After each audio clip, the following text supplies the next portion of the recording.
When Jimmy, Satch, and I were 9 years old, two sixth-grade boys walked into the school bathroom and turned off the lights. The three of us, along with what seemed to be half the school, waited outside with bated breath. In a strange way, I think everyone wanted it to go wrong. See, these two youngsters were taking part in a game, which to this day astounds me with its stupidity. They were to stand in darkness before a mirror. They would repeat an incantation 3 times. Then, if all went as desired, a malevolent being from the unseen world would come through the mirror. I'm not sure what the plan was supposed to be at that point. Of course, the game never actually works.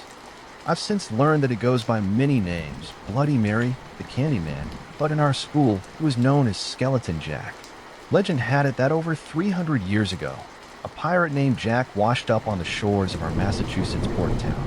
After Jack committed some unspeakable crime or another, the townspeople sentenced him to death by skinning.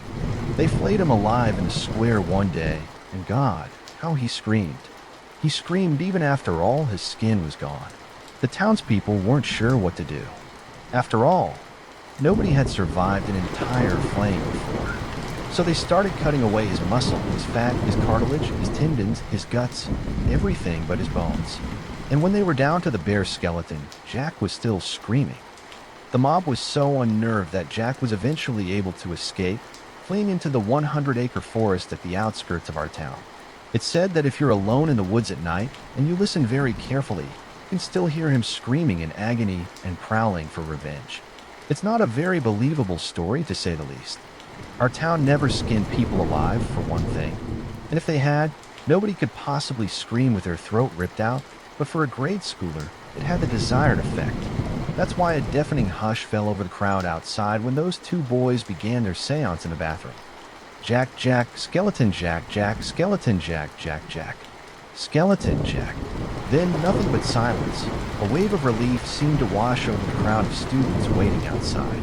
We'd all resigned ourselves to disappointment when all of a sudden the most frightful scream I've ever heard reverberated throughout the halls. It was coming from inside the bathroom. Things had gone wrong after all. The crowd dissolved into pandemonium. The screams from the bathroom got louder, more intense, more agonized. People suddenly wanted to get as far away as possible. Like I said, I'm not sure anyone knew what the plan was supposed to be in the event of this game's success, but we were all in too deep now. Skeleton Jack would burst through that door at any second, teeth bared in a bony snarl, and ready to separate every last one of us from our precious skin. There are some moments in life that you just never forget. I've never forgotten the sound my first car made, the crunch when it slammed against the highway wall at 50 miles an hour. I've never forgotten the look on my wife's face when she got the news that her mother had died. And until the day that I died myself, I'll remember those two boys tripping over each other in their scramble out of the bathroom, clothes torn and flesh covered in deep, bleeding gashes. Like Jack, they were still screaming. "Let's go, you jack-offs." Satch and I stumbled through the thick brush, struggling to keep up. Jimmy was faster than us. In fact, he would become a very good distance runner someday, and he was growing impatient. We were at least half a mile away from the frontier road, which was where our town ended. The last person we'd seen was old Buck Billings, who threw us a friendly wave from his porch as we walked that had been about 30 minutes prior. By this point, grass and bushes to our waists surrounded us, lots of them prickly. Poor Satch decided to wear shorts on this adventure, and I could see a couple drops of blood already trickling down his leg. Another 100 yards in front of us was our destination for the day, the forest. I pressed forward, breaking even with Satch. "Come on," I muttered to him. "Sooner we get there, sooner we can go back." "This is bullshit, man," Satch replied, breathing heavily. "We've been walking for 2 hours straight." It was true. None of us would be old enough to drive for another 7 years, so we had to walk the whole way. We practically staggered into Jimmy, who was waiting for us at the edge of the forest. "God, you guys are slow," he said gleefully. Jimmy was a nice guy, but he couldn't stand being second best at anything. You could tell him it only took you 15 minutes to finish your homework, and Jimmy would do his homework again, just so he could say he did it faster. Satch, on the other hand, was a slow kid. Truth be told, I probably could have kept up with Jimmy, but I was better friends with Satch and I didn't want to make him feel bad. His dad was an absolutely hulking guy who nearly became a pro baseball player. And he wanted his boy, named after the great Satchel Paige, to follow in his footsteps. But Satch had asthma, and he was about as athletic as a dirt clod. And as I watched him take a pull from his inhaler, I couldn't help but feel sorry for him. The kid would always feel like a disappointment to his old man. The three of us stood on the edge of the forest, the cusp of legend. This was the last place where the bones of Jack the Pirate were ever seen. "Man, this is it," Jimmy said, hands on his hips and surveying the imposing woods before him. "He's in there, Skeleton Jack." "Nah, he ain't," Satch said, gasping for breath. "How? How would he even move without any muscles?" "Get bent, man," Jimmy said with a dismissive wave of his hand. "I want to see it for myself." And with that, Jimmy took his first step forward into the shadows. I looked at Satch reluctantly, and he looked at me the same, and neither of us wanted to follow Jimmy, but we followed him anyway. Of course, none of us were really expecting to find Skeleton Jack the day after the bathroom incident at school.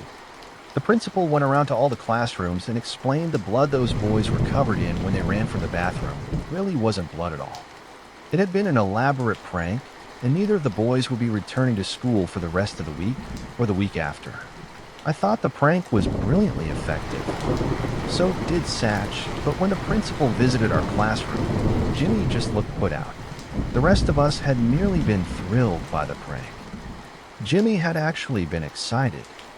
I suppose it was at least a little exciting to be part of something like that, and I suppose that's what got me and Satch out in the woods that day. 2 months later, struggling to keep up with Jimmy on his undying quest to scare the shit out of himself, the kid was an adrenaline junkie, and it was the beginning of summer. He needed an adventure, so it fell on us, his two best friends in the world, to help him find one. This was all for fun. None of us actually believed in Skeleton Jack. But the moment I stepped into that forest, the moment I began to feel the dank and suffocating air within, I believed a little bit more. I looked at Satch, and despite our rapidly darkening surroundings, I could see on his face that he wasn't ruling out an encounter with Skeleton Jack with her. Jimmy was only 50 feet in front of us, but we could barely see him.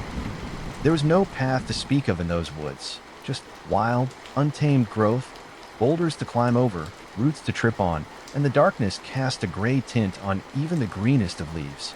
It was little wonder that everyone in town seemed to avoid this place. I gazed nervously upward at the thick ceiling of foliage through which the sun was just barely visible. "How are we going to find our way back?" Satch asked, and I looked behind him. We'd been in the forest for a mere 2 minutes, and already the outside world seemed like a memory. I wondered how far Jimmy intended to go. "Let's catch up," I said. "We need to stay together."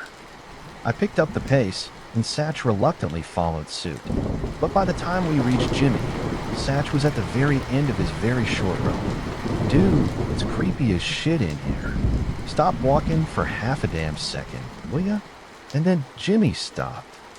There were no birds chirping, no crickets cricketing, nothing except the sound of our own heavy breaths and the crunch of our footfalls. We were alone, surrounded in gray, and the eeriness was almost palpable. Maybe we didn't think this through. I said to Jimmy, trying to be diplomatic. "There's nobody out here, not Skeleton Jack, not anyone else. Which means that if we get lost, there won't be anyone to help us. You really want to spend an entire night out here? Maybe more." Jimmy turned and pointed. "All we have to do is keep walking back the way we came, and we'll get out of here," he said, his tone half indignant, half pleading. "I'll slow down, though, and if Skeleton Jack comes for you," he looked pointedly at Satch, "I got your back." "I ain't scared, man," Satch said, and marched ahead. Jimmy, smiling, followed. I didn't speak, but I should have. I should have told them to turn around, that something was wrong, that we weren't supposed to be here. I should have told them that despite our apparent solitude, I felt like somebody was watching us. But I didn't. I just walked behind Jimmy, eyes trained on the ground, willing myself not to wuss out. There's some shame a 9-year-old just can't recover from. We walked for what felt like another hour before I had the guts to speak up again. I finally became more scared of dying out in that forest than of receiving a disapproving glare from my friend. I looked pointedly at Jimmy. We'd gone far enough, I said, hoping I sounded much braver than I felt. We're not even supposed to be out here in the first place. If we don't make it back before dark, then we'll really be in shit. Jimmy paused, contemplating the wisdom of my argument. He almost seemed ready to give up on our adventure when his eye caught something in the distance. "What the hell is that?" he muttered as he walked past me. I turned around. I could see what he was looking at, a tangle of jet black branches off in the distance. I sighed. "Come on," I said to Satch, who looked almost delirious from exhaustion. A minute later, the three of us stood before a tree that was unlike any we'd ever seen, in contrast to the grand oaks which surrounded us. This one was short, frail, and withered. It grew no leaves that would have been unthinkable. It was solid black throughout, dark black, if there is such a thing. I learned from a science class a few years later that black is not actually a color. Rather, it absorbs all colors and reflects none of them back to the eye. But if I had not seen this tree, I never would have fully comprehended such an idea. For while all other trees within this forest were brimming with life, this one seemed to absorb life, to steal it. Even the air around it felt darker. "Holy shit," Satch whispered, almost reverently. Jimmy let out a low whistle in agreement. "Are you seeing this, man?" he asked me. I did not answer him. I'd heard something, and I was listening intently, trying to hear it again. "What's he doing?" Satch asked Jimmy, who shook his head. "Sure." I hissed at them. I tapped my ear to indicate that I was listening for something. Everyone was quiet for a few seconds, but whatever I'd heard seemed to be gone. "I don't hear nothing, man." Jimmy giggled. "You must be loosening your marbles." "Loosen your marbles," Satch repeated, perhaps grateful to not be the butt of this particular joke. But I didn't care. I was too mystified by this otherworldly tree. I found myself wanting to investigate it and run from it at the same time. We all gazed at the tree for another moment or so. Finally, Satch broke the silence. "Dare you to touch it?" he said. Jimmy's eyes lit up. This was what he'd come out here for. Myself, I became more frightened of this tree with every second we remained near it. Something about it just seemed malevolent, even. And I had heard something before. And I still felt like we were being watched. I cringed as Jimmy approached the tree, but I knew better than to say anything. He was going to touch it no matter what. The only question was whether I'd get out of this situation without seeming like a scaredy cat. Jimmy reached his hand out, placed his palm on the surface of the tree, and nothing happened.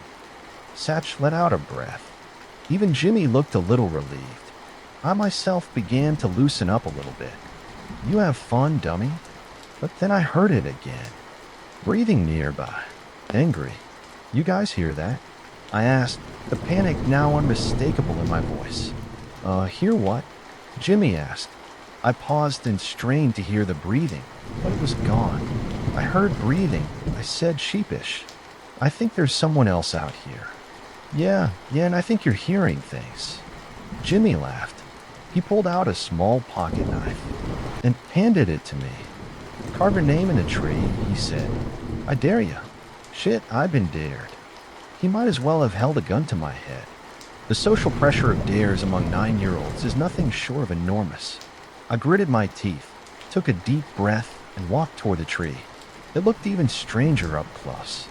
Its edges seemed not quite solid, almost fuzzy, like a picture taken by someone who wasn't holding still enough. I could only form one thought.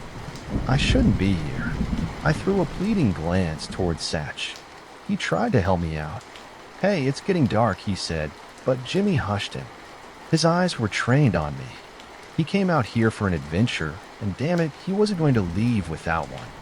Reluctantly, I raised my arm to the tree, remembering what I'd told Satch earlier. The sooner I did this, the sooner I could leave. But as I pressed the blade against the almost ceramic surface of the tree, I heard it again, breathing right in my ear. I whirled around and I ran from the tree in a full sprint. I blew past Jimmy and Satch and I ran for my life, and I barely even heard them chasing after me, calling my name. I didn't even begin to care about the social repercussions of my actions until I stopped almost half a mile from the tree. From that breathing, Jimmy was laughing when he reached me. Even Satch had an amused look on his face. Like I said, there's some shame a 9-year-old just can't recover from. After 2 weeks of merciless teasing, and yes, I mean merciless. If you'd known Jimmy, you'd understand. I decided to do something drastic. That's how I ended up by myself, in the middle of the night, at the edge of the forest, with little more than a flashlight and thin jacket to keep me company. The sky was deep and full of clouds, only illuminated by the partially concealed full moon. A thin mist hung in the air. It was a dark and not so stormy night. Over the course of my life, I've noticed that bad decisions come far more easily to me during the hours when I should be asleep. The night in question was my first inkling of that truth, for as I stood on the edge of disaster, waiting to take my first step into the jaws of hell, adrenaline coursing through every vein in my body, I didn't feel scared in the least. I felt alive. I coolly walked into the shadow, not having any idea how I'd find the tree, and not caring in the least. The absolute silence of that forest should have unnerved me then. It unnerves me now to think about, but 9-year-olds just aren't equipped to notice some things. No, I walked obliviously through those woods, leaves crunching and twigs snapping beneath my feet, and not one cricket sang to me. Not one owl hooted. That should have been enough to get me to turn around. But of course I didn't.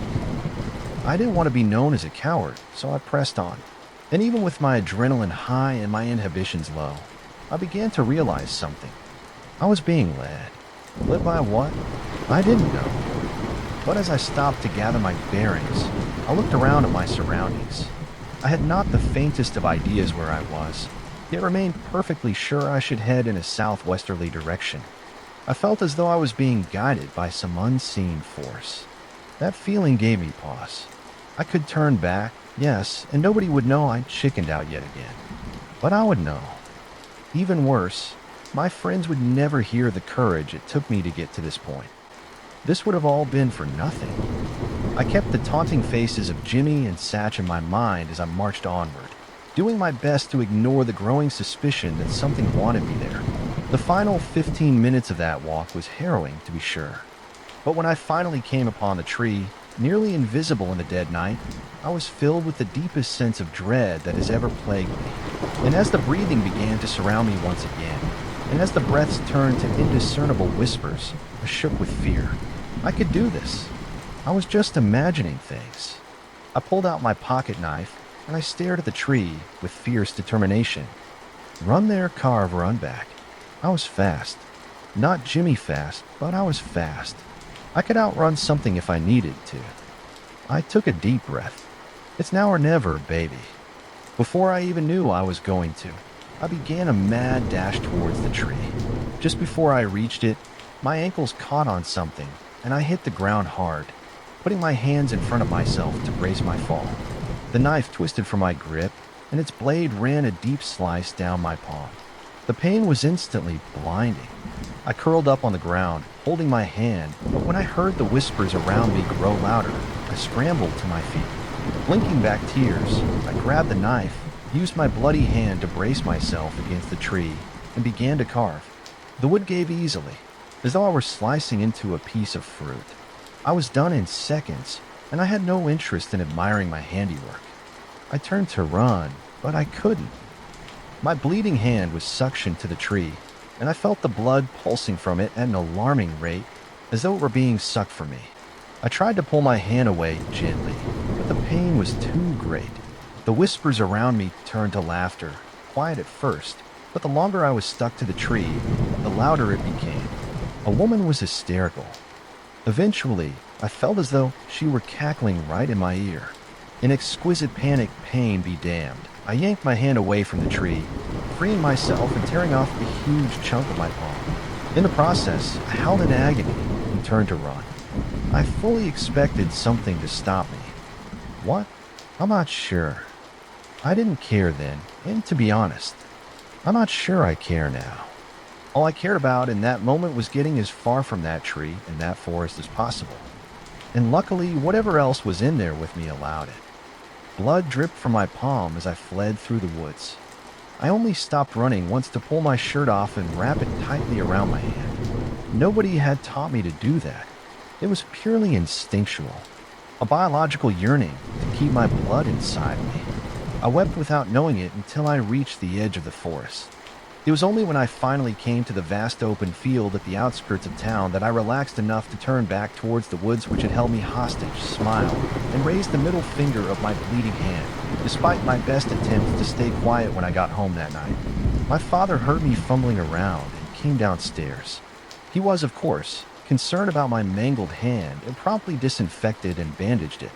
Then, when I was no longer in immediate danger, he demanded to know what the hell had happened. I hadn't had enough time to think of an excuse, so I told him the truth, the whole truth, from Skeleton Jack onward, his face. Angry when it started, I looked nothing short of terrified by the conclusion of my tale.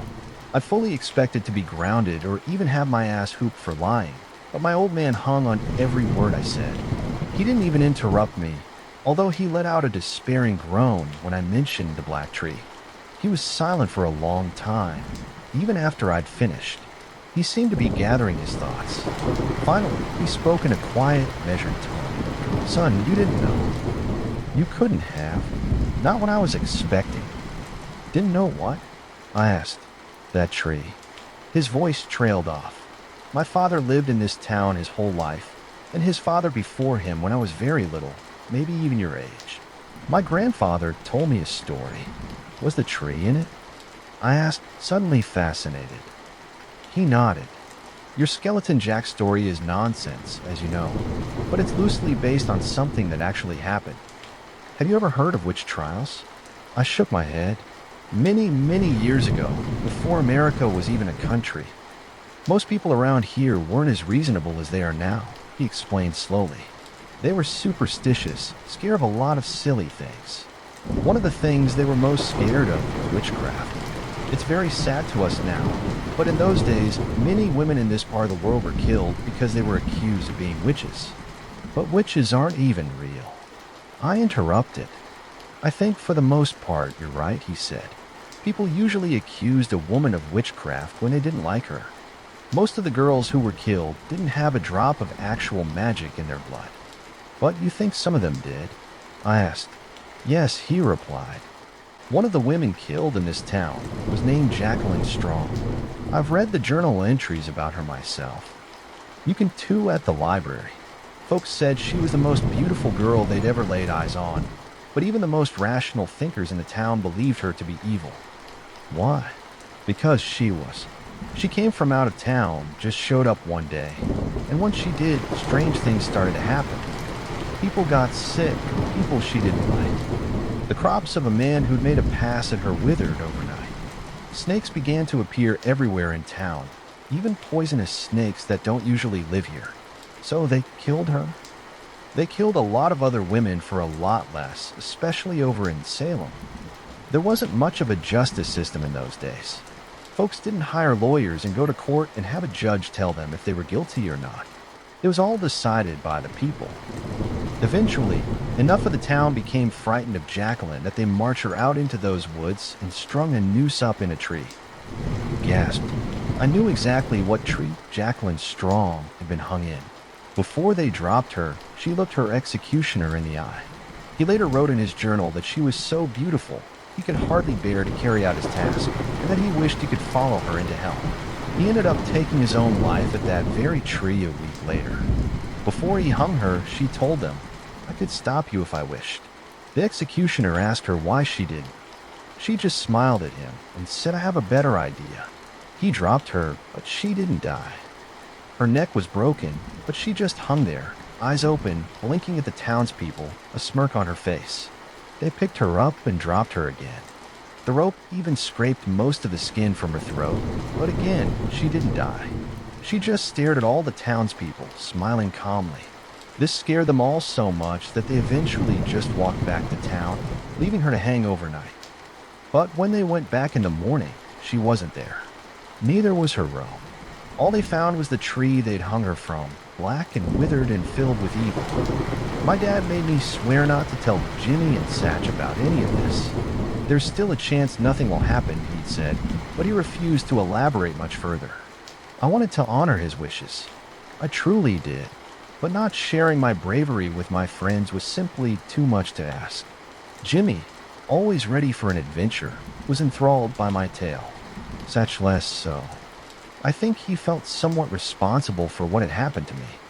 He wasn't as bad as Jimmy, but he teased me as well. Still, both of them agreed to help me search in the library for information regarding the death of Jacqueline Strong. So at the end of our summer, all three of us found ourselves poring over books a few days earlier than we'd expected. The library was the oldest building in the area, and it contained a dizzying amount of information about our town's history. Sarah Sales, the assistant librarian, was an exceptionally pretty lady. She also loved to see children in her library. It was a slow day, so she was eager to help us. "What are you trying to find?" she asked, eyeing the stack of photocopies on our table. "We're looking for information about the witch trials," I said. "A lady named Jacqueline Strong was killed back then, and we heard some crazy stories about it." A flicker of recognition and perhaps fear crossed her face, but she forced it away. The subject matter was macabre, but we were interested in learning. Perhaps she was motivated by her love of teaching and of children. As she smiled and said, "Well then, let's get to work." We were glad to have her. To us, the writing was almost illegible, but strange penmanship and even stranger spelling was no obstacle for Mrs. Sales, who would soon become herself a victim of this ultimate wickedness. We didn't learn much more than bits and pieces, but it was enough to string together an idea of the secrets that tree held. Evidently, Jacqueline Strong's executioner wasn't the only person who died at that tree. After his body was found slumped at its base, a string of suicides followed. Hangings. The overwhelming sentiment was that the men who strung themselves up in that tree were normal, everyday, good men. The shock and sadness of the townspeople permeated the pages we read. One incident was very intriguing. Catherine Keene, wife of the recently deceased Christopher Keene, wrote her husband's last days that he'd seemed distant, less affectionate, and she feared he'd been taken by a woman more beautiful than she. We also learned that when the executioner's body was discovered at the tree, wrists cut vertically. Any trace of his blood was conspicuously absent from the scene. One superstitious town leader suspected vampires, sucking his blood in the dead of night. I thought that particular theory unlikely, but still half-consciously traced my fingers over my bandaged palm. After a while, Mrs. Sales seemed to realize that researching suicide with 9-year-olds was probably not the best use of her time. So she bid us farewell. But as she walked away, she turned back around, perhaps eager to justify our morbid studies by delivering some semblance of useful education. History is an amazing thing, kids. Never lose your passion for it. Without it, the past will be completely forgotten. Then, almost as an afterthought, she added, "That tree's still out there, you know." "Yeah," I replied. "We know." Jimmy, Satch, and I made a sacred pact to never enter the forest again. Still, the horrors began anew on one chilly September night, just weeks after school had resumed. Old Buck Billings, always armed with a smile and a wave, suddenly went missing, and nobody could find him for 3 days. Probably fell down and got stuck somewhere, my father theorized one day. Somewhere nobody's thinking to look. "You really think that?" I asked.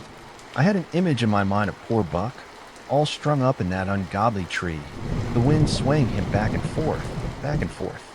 "Good a guess as any," my old man replied, but he looked worried. When they found him, the town was in shock. Old Buck was the last one you'd expect to off himself. Something wasn't right, and I think people could sense it. The night after they found Buck, Clint Redding rolled out of bed and told his wife he'd be right back. She woke up at about 4 in the morning, 2 snakes slithering through her sheets. She screamed bloody murder, but of course her husband did not come because he wasn't there. I don't think I need to tell you where he was. By this point, the town was in a panic. They even held a meeting somewhere, and I think most of the grown-ups were invited. I know my dad went at any rate. At the meeting, there was little, if any, mention of the supernatural. It's funny how different kids and adults are at school. A natural explanation for the suicide epidemic would have been laughed off the playground in derision. We knew what was up. At the meeting, a recent college graduate named Timmy Fletcher volunteered to stand guard in a night shift by the tree, lest another citizen fall prey to its branches. Apparently, this seemed like a good idea to everyone involved, but the next morning, I'll be damned if John Roberts and Vern Sales weren't strung up in that tree from the very same limb, along with Timmy Fletcher, of course. The next night, there was a knock on our door. My father answered it, then called for me. The expression on his face was grave. It was Sarah Sales, the beautiful librarian, recently widowed by any woman in town. Could have seduced her husband away from Jacqueline Strong. It would be her. No question about that. Tears soaked her face, and she spoke to me in desperation when I appeared in the doorway. "You knew," she said through sobs. "You knew this was going to happen again. How did you know?" My father gently nudged her aside. "Come in, Sarah," he said. "I'll explain everything." He motioned for me to go. This was not a conversation for children. Or perhaps, both of them being recent widows, he hoped they would find comfort in each other. I hoped that too, a little bit, but it was not to be. For one blessed week, the suicides stopped. People started to breathe a little easier around town. Things started to get back to normal, if there is such a thing. Despite what was quickly becoming an overwhelming guilt, I even remember feeling a little normal myself. But as I slept one night, near the close of my fall break, a sound awoke me. My father was out of bed, stumbling around in the dark. He knocked something over. I'm not sure what, but it must have been rounded because I heard it rolling around on the floor. Whatever it was, he didn't pick it up. I rubbed my eyes, wondering what he was doing. I squinted at the door of my bedroom, which was open just a few inches, so that I could see into the dark hallway outside. The moonlight pouring in through my window gave only the slightest illumination to the shadows. I heard whispers indistinct. I tried to sit up, but I couldn't. I felt as though I were tied to my bed. I sat there paralyzed as the whispers grew louder. "Come with me." Footsteps. Only one pair. My father's boots, I could tell. So who was he talking to? Who was whispering? I need not wonder long, for at that moment a shadow appeared on the floor in the hallway. I could do nothing but watch in horror. As the silhouette of a woman stepped in front of my doorway, looking directly at me, only lit by the feeble moon from my window, she was overwhelmingly beautiful. That was true, but she radiated such evil as to be completely unattractive, her head perched atop her neck at the most unnatural of angles. I tried to scream, but could make no sound. She smiled cruelly, raised her fingers to her lips, and walked silently down the hallway. Footsteps followed her. My father walked down the hall, passing my door without even glancing inside. He was holding a length of rope. Silent tears streamed down my face. I was powerless to do anything, except watch as my father followed Jacqueline Strong into the forest. My father was the last one. When he was discovered, I told the authorities everything. They, of course, were skeptical, or they at least acted like they were. But it felt better to be safe than sorry. They asked me if I wanted to watch. I told them I did not. Later that day, 6 men, very brave men I thought, rode out to the edge of the forest with axes and picks and shovels. They walked to the black tree and chopped it limb from limb. They dug out the roots and carried the entire wretched thing away. That night, they burned every last piece of it in an old industrial furnace, and thus ended the terror Jacqueline Strong wrought on our small port town. Or so I thought. You see, I'm a grown man now with a wife and children of my own. And after many years of avoiding this place, I took them all on a vacation to see the town where their father grew up. I showed them the baseball field I played on and the school I went to, and even the edge of the forest where Jimmy Satch and I hunted for a silly myth rooted in a terrible reality. I never told them the real story of how my old man died, and I never intend to. But as I say, there's some shame that no 9-year-old can recover from. 6 men died years ago in this town. And if you had to pinpoint a responsible party, well, it would probably be me. That's why I walked out into the woods last night. I wanted to see the place where the tree used to be. I wanted to know it wasn't there. I needed that closure. It was like riding a bike for the first time in a long time. I knew the way. I felt the way. And when I reached my destination and stood in the place where my father and so many others had met their end, I knew I stood before evil. I was baptized in fear on that spot, for there, protruding from the cold, unforgiving earth, grew a small tree, a sapling fragile, less than a foot high and as black as a raven's wing. I always wanted to be a park range, or for as long as I can remember being out in nature, hiking, camping, and fishing. That was pretty much all I wanted to do as a kid. Once I realized that profession existed, it was my only career pursuit, and I trained for it like an astronaut going to outer space, reading up on all the necessary qualifications. I learned that it was a pretty daunting undertaking in a lot of ways.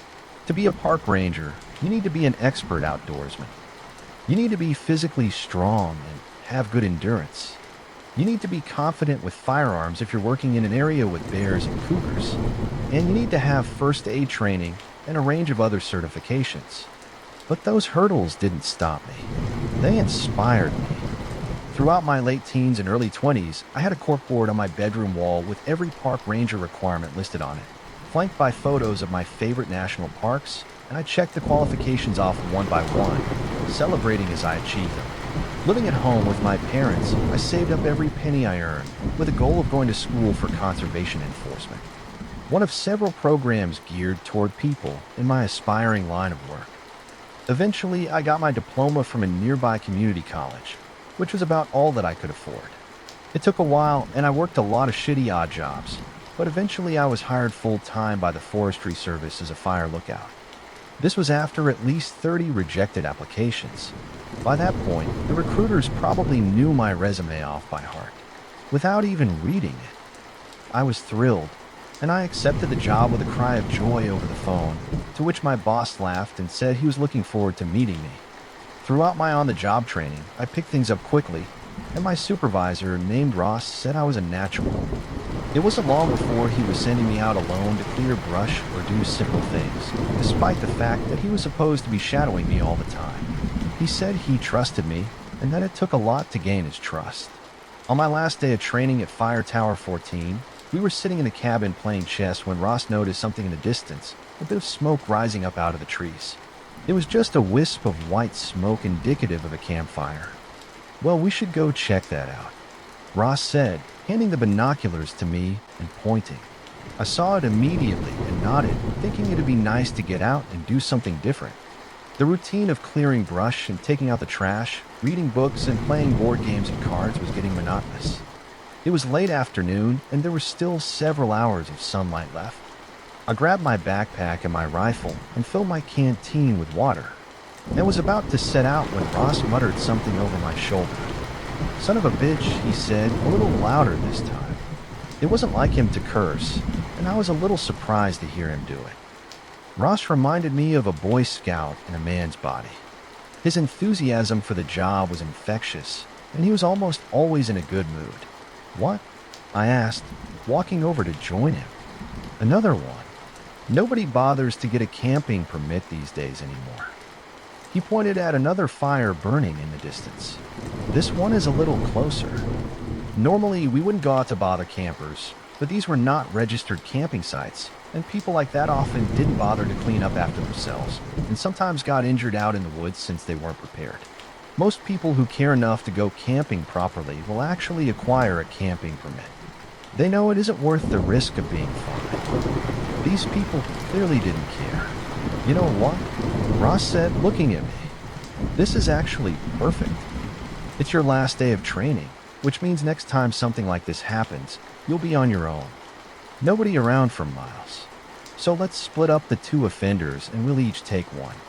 I'll be in radio contact with you the whole time. They look like they're only a couple miles away from each other.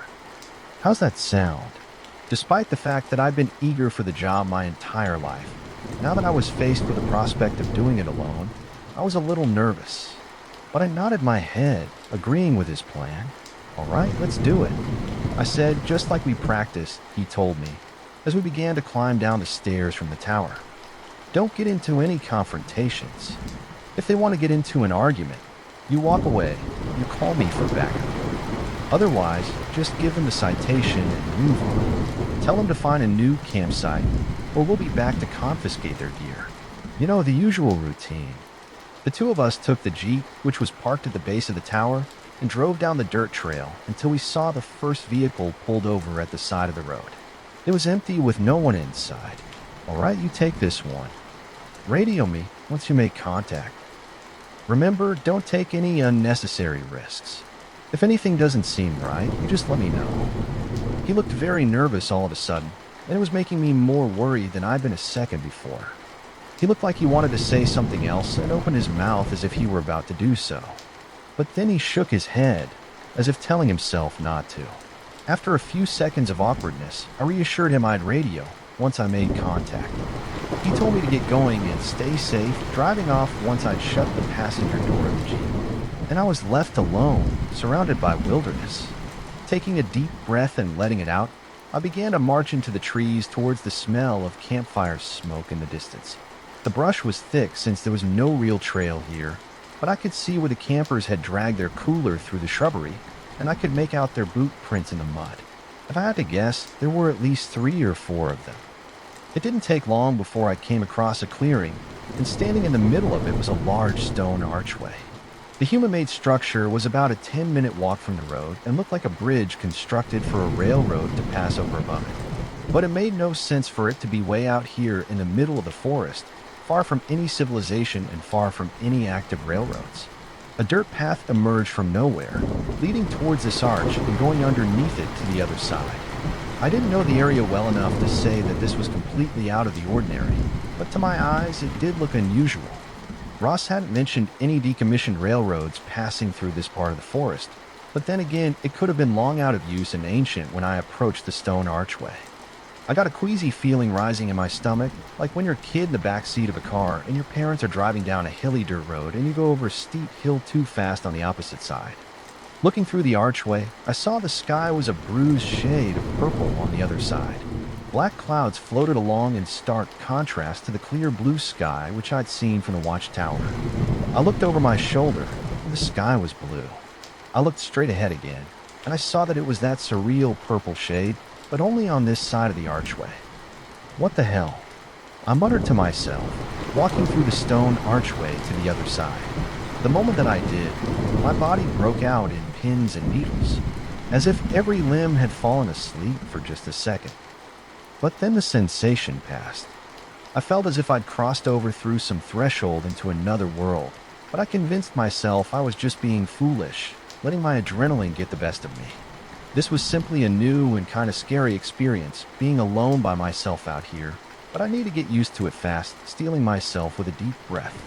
I squared my shoulders and continued marching forward. The forest was still the same, but the sky was that dark purple shade, and I didn't understand why it would look like that. It was still a few hours until sunset, so it wasn't being caused by the sun's approach toward the horizon. It was something else. A forest fire, maybe. Ross. Come in, Ross, I said into my radio, which was clipped to my uniform shirt. There was a burst of static, but nothing after that. Ross. Status update. Come in, Ross. Again, there was nothing. Great. Some backup you are. The forest swallowed me up again as I walked along the path until it disappeared. Strangely, the woods are difficult to traverse in this section. Huge trees blocked my path, their low branches impossible to get around. I completely lost the camper's trail, and I was starting to worry I'd lost my bearings altogether, so I pulled out my compass to regain my trajectory. When I looked down at the face of the compass, it didn't make any sense. It wasn't pointing to any one direction. Instead, it spun around in lazy half and quarter circles, reversing and changing direction constantly. Then it began to spin in a maddening arc faster and faster, going in circles until the glass broke and the needle flew off into the sky, completely unhinged from the device. I heard it was past my ear like a stray bullet. Okay, that was weird. I tried to comprehend what was happening. What could cause a compass to do that? A strong magnet? That was impossible, though. All of this was impossible. I looked up at the sky and traced the bruised purple color, turning my head so I could see behind me. The violet shade now covered the entire sky, including behind me, where it had been bright blue just minutes prior. What the hell was going on? I turned around and started back, my heart beating fast, my legs trembling and numb, feeling like blocks of wood attached at the waist. Had a nuclear bomb detonated somewhere? Was this the end of the world? Was that why the sky looked so strange now? I keyed the radio again, hoping I'd get a response from Ross as I blundered through the forest, feeling sick. It felt like I was going to throw up. "Ross, come in, Ross." I practically screamed into the radio, but there was no answer. I began to run, picking up my pace. It was that archway, that damn archway. I should have never gone through it. I could tell it was wrong. I could tell it was evil. That feeling of pins and needles, that rising sensation in my gut, every part of my body had been trying to tell me not to go through it. But I hadn't listened. I'd heard stories before, read tales on the internet, of back rooms and hidden interdimensional portals, which led to places like this that shouldn't exist. Dimensions locked away through space and time and other mechanisms we don't understand, which people stumble into and can't escape. Stairs that lead to nowhere but take a portion of your lifespan, should you decide to climb them, causing you to disappear from your friends and family for untold lengths of time. People vanished in national parks all the time, and there was no explanation for it. At least, not until now. I pushed aside the brush and made my way out of the forest and into the clearing where the archway had been. My heart sank as I stared at the blank spot where it had been. The stone archway was gone. I stood there for a while, just staring at the blank space where it had previously stood. But it didn't change the fact that the thing had vanished. I spun around in circles, thinking maybe I'd lost my way and gone off track. Maybe this was all in my head, and I just lost track of time. That was why the sky was purple, and why I was having trouble finding my way back. I wasn't trapped in another dimension. I just spaced out and the sun was setting. Yeah, that's all it was. Nothing more. I convinced myself this was true, even though part of me knew it wasn't. If I kept walking in this direction, I told myself I would hit the dirt road eventually. I was sure enough of my bearings to know that the road lay in this direction, and I could simply walk back to Tower 14 from there once I found it. Sure, Ross would be pissed. He would tell his bosses that I needed more training and that I wasn't ready yet. But that was okay. Maybe I wasn't. Despite all my years of getting ready for this day, maybe I was still an amateur. With this new plan in mind, I kept walking straight back the way I'd come. I knew better than to push it when I'd already lost my bearings, not to mention my compass. Best bet? It was just to walk back to the safety of the road. The longer I walked, though, the more I began to realize what I'd suspected deep down was true. The road was not there. The road should have been here. Even if I was slightly off course, I should have seen it by now. But it was nowhere to be found. Worse than that, the sky was getting dimmer with those horrible black clouds, covering up the patches of purple and filling them in with malignant darkness. "Ross, please come in," I said into the radio for what felt like the 100th time. A clap of thunder boomed overhead, sounding discordant and wrong to my ears. It was a bad imitation of thunder. It warbled and shook the ground, the reverberations lasting far too long afterwards. That was what did it. The sound of that alien thunder brought me over the edge of certainty, and I knew for sure in that moment what I'd suspected all along. This wasn't the national park. This wasn't even Earth anymore. At least not my Earth. I truly had slipped into another dimension through that archway. Despite how mad it all sounded, I was on the other side of some multi-dimensional gateway. And not only that, but now the gateway is gone. I was trapped here. Turning around, I decided I needed to go back to the place where I'd found it. Even if it was gone now, it would have to return eventually. That was my only hope. I couldn't stay in this place. I didn't belong here. And who knew what creatures might lurk in a forest like this after dark? Even in our world, there are wolves, coyotes, mountain lions, and bears. I shuddered to think what version of predator might live unchecked in this universe without people around to keep their numbers down. As if the forest had read my mind, I heard a rustling sound to my right. The light was dimmer now, and it was difficult to see, but I thought I noticed something a ways off in the distance, ducking behind trees and hiding from view, following me through the dark woods. Was it a person? It kind of looked like one. Hello. Hello, I called out. my voice breaking with fear. "Hello." "Hello," it called back, sounding like a tape recording of my own voice, slightly speeding up, and slowed down halfway through the word. The thing paused momentarily as it ducked out from behind the trees, looking at me, measuring me, standing in plain view for the first time, as if letting itself be seen. My skin turned ice cold when I caught a full glimpse of it. It saw me, that was for sure, and it was following me. The dark humanoid shape had grayish-blue skin and at least 2 sets of arms. It walked on 2 legs and ducked behind each tree as it passed by, so as not to be seen. Its face was shrouded in long black hair, which covered it like heavy curtains. It was completely naked and unclothed. To my eyes, it looked like an animal. A creature more than a person, although it walked on 2 legs and resembled a human. The extra set of arms was the most jarring aspect of it, though, and it made it feel so much more like a nightmare, like this couldn't possibly be happening. My heart was pounding fast as I tripped over branches and fallen trees, stumbling and rising to my feet and looking to see the thing was even closer now. It was on a diagonal path through the trees, making its way closer and closer to me. For the first time, I saw its eyes behind a mask of tangled hair. They were reflective in gold, like a cat in the night. And then I saw its teeth and its rancid, rotten smile. It rubbed its forehands together in a ball of moving flesh and fingers. Like an excited old man about to eat his favorite meal, the creature knew I was scared, and it was enjoying itself, enjoying the hunt. Another twig snapped underfoot, and at first I thought it was my own foot which had done it since the sound was so close. But then I realized it was only a few feet away, which meant I spun around just in time to see a face appear in front of me. At first, I thought it was another one of those things, and I almost took a wild swing at it. But then I saw the face was human. It was a man wearing a park ranger uniform. His hair was shoulder length and greasy, and he had a long beard which was untrimmed and scraggly. "Get behind me," he yelled suddenly, and I did as he asked instinctively, hearing the sound of movement coming toward us through the brush from where the creature had been. The sound of the rifle was deafening. My ears were still ringing when he fired again a few moments later. "That's my last bullet," he said, grabbing my arm and pulling me to my feet. "I hope you brought some ammunition with you. Those things don't like to die."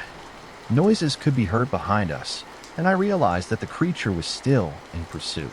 Despite 2 well-placed rifle rounds, I was compelled to follow the strange man as he raced ahead of me, looking back at me occasionally to see if I was still trailing him. I didn't have time to ask questions. I didn't have time to think about the fact that the archway was getting further and further away with each step. All I could do was run, and soon the sounds of more racing footsteps joined the first creature. There were several of them, and they were all hungry, moving in a pack like humanoid wolves. I only hoped this man knew where he was going and that he had a plan to survive. This man, who told me his name was David, said he'd been trapped in this place for a month. He had a cave which he managed to camouflage with tree branches, allowing us to hide from the creatures after escaping from them. David knew a lot about this place, and he said the creatures avoided a certain part of the forest, so that was where he took me. He'd set up traps, which only he knew the placement of, and his hideout was there, stocked with provisions.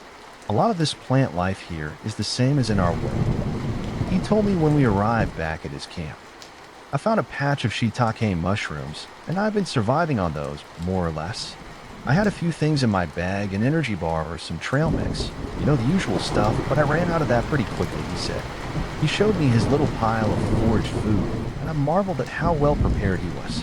There were different species of mushrooms, some wild root vegetables, and some roughage he'd set aside to make a salad with. "This is incredible," I said, and I thought I was a good survivalist. "You're still young," he told me. "I've been doing this sort of thing for a long time. I was in the British Special Air Services when I was younger. They're highly trained soldiers, sort of like your special forces. Since I got across the pond, I've worked here and there. But most recently, I've been the fire lookout at Tower 14 for almost 10 years. "That's where I'm stationed," I said. "You worked at Tower 14? He chuckled. "Oh, I worked. Past tense. Damn. Those bastards replaced me already. I guess they must have given up looking for me, too. And I thought back to that odd look Ross had given me when letting me out of the Jeep. He looked like he was going to say something, but maybe don't get killed or disappear like the last guy would have been too on the nose. Maybe he'd been thinking about how this was a bad idea, I realized. Maybe he was thinking we should go together, but instead he let me go alone. I felt a twinge of anger, thinking about how none of this would have happened if Ross had been shadowing me like he was supposed to be. They're still looking for you, I said, not really knowing if that was true. I'm sure they are. They wouldn't just forget about you. Ross didn't get around to telling me yet. That's all you know. I'm still in training.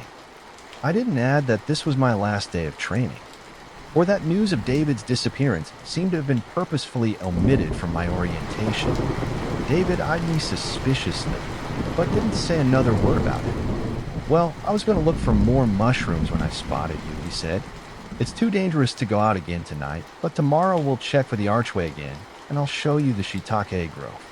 I go back to that spot every day, and I look for that arch. I can't believe I missed it. He was peeling a mushroom with his knife as he spoke, but with that last sentence, he hurled the blade across the room where it clanged against the rock wall, making a loud noise. I know you're upset, I said, but we're going to get out of here. His face was emotionless as he looked back at me, tears welling up in his eyes. That's what I've been telling myself for the last 36 days, he said. I hope to God you're right. As I tried to fall asleep that night, I couldn't. The idea of a man like David being brought to tears by this place was almost too much to bear. The man was a killing machine. I mean, British Special Forces. He'd saved my life and pulled me out of a situation where I thought I'd be dead for sure. At least we had more ammunition now, and 2 guns. Still, though, that didn't reassure me very much. Those creatures, whatever they were, did not like to die, he'd said. I managed a few hours of off and on sleep before the sun came up, still appearing. That same horrible shade of purple as it had the day before. It was starting to hurt my head. It felt wrong just being in this place. Like we didn't belong here. Like the air was too thick and too heavy. Not meant for me to breathe. Without even realizing it, I begun to hyperventilate. I tried to stop myself, to calm myself down, but wasn't able to. David came over and looked in my eyes, and after a while I started to hear the words he was saying. The cave was still beginning to turn darker all around me, and I could feel myself losing consciousness. But I managed to listen to him. Breathe deep, he said. Slow it down. You're okay. I've lived here this long. The air is breathable. You're okay. Big, deep breaths, lad. Good. All right, that's better. Keep breathing in and out. After a while, I started to calm down, and I looked at him gratefully. Thank you, I said. I needed that. Stay here and get your wits about you, he said. I've got breakfast ready. And I realized he had a portion of mushrooms and wild lettuce set aside for me. He brought it over on a flat rock and handed the food to me. What's the plan? I asked, eyeing the food suspiciously. Despite the fact that he said it was okay, I was still a little concerned. He told me, you need your energy. We're going to walk over to that shiitake patch. On the way, we'll check for the arch. On the way back, we'll check again. That's all we can really do. It's not safe to linger out there for too long. Those things, they can smell us. I managed to eat a bit of the salad and mushrooms, despite the fact that they made me uneasy. Consuming anything, even the air in this world, felt wrong. Like I was breathing in toxic fumes not meant for human consumption. Still, a little bit of food couldn't hurt me. At least that's what I told myself. After eating, we set out for the archway.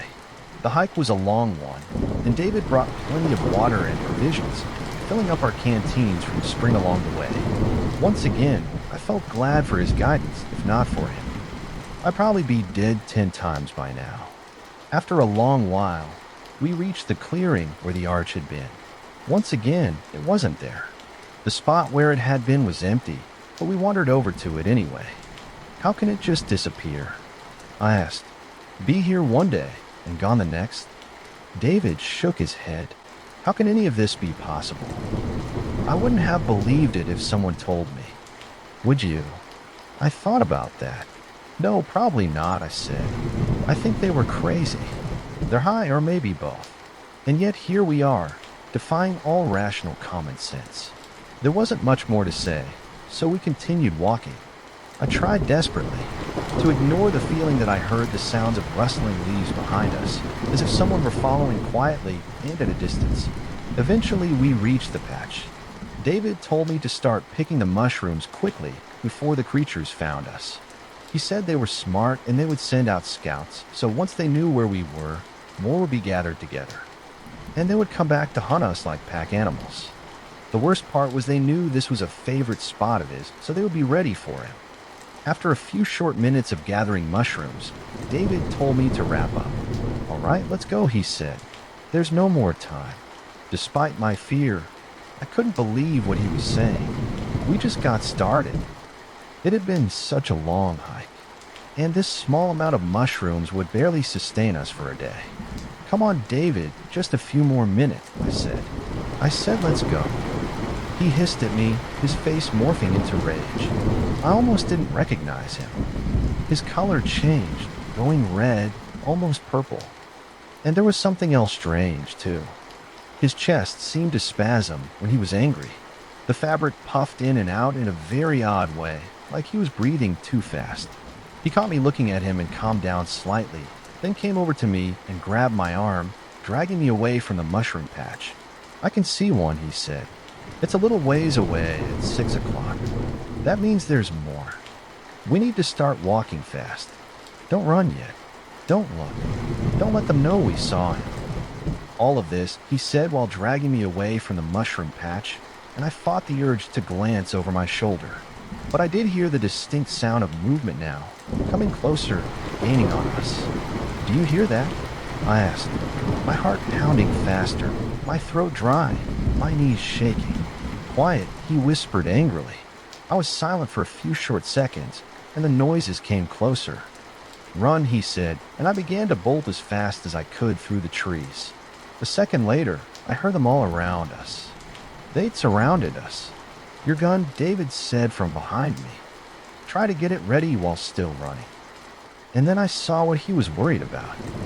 One of the creatures was straight ahead, waiting for us, partially hidden behind a tree. It revealed itself just barely, poking its head out to look and see how far off we were. Then it disappeared again. "You see it?" he shouted. "Yeah," I replied. "When we get to that tree, you go left, I go right, okay? Don't get too close." I understood immediately what he was doing. He was sacrificing himself for me. By going to the right, he was running right through the eye line of the creature. He'd be running past it within inches of its grasp, all to distract it, so it wouldn't get me. Part of me wanted to argue, but there was no time. We were already at the tree. I ran to the left, and David went right.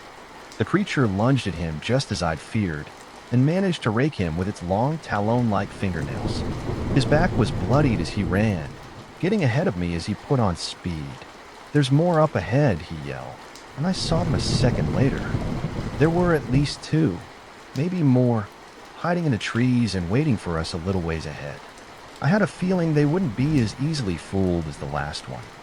Luckily, we had a speed advantage on the creatures, at least the ones we'd come across so far. I hated to think what a faster version of these things would look like. Our ability to outrun them was the only thing keeping us alive. I could hear them chasing after us, their heavy footsteps loud as they crushed the leaves underfoot.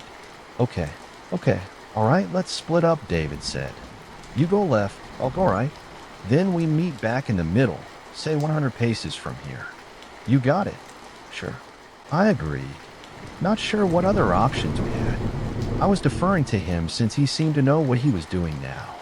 He yelled and branched off from our trajectory, heading to the right. At the same time, I went left.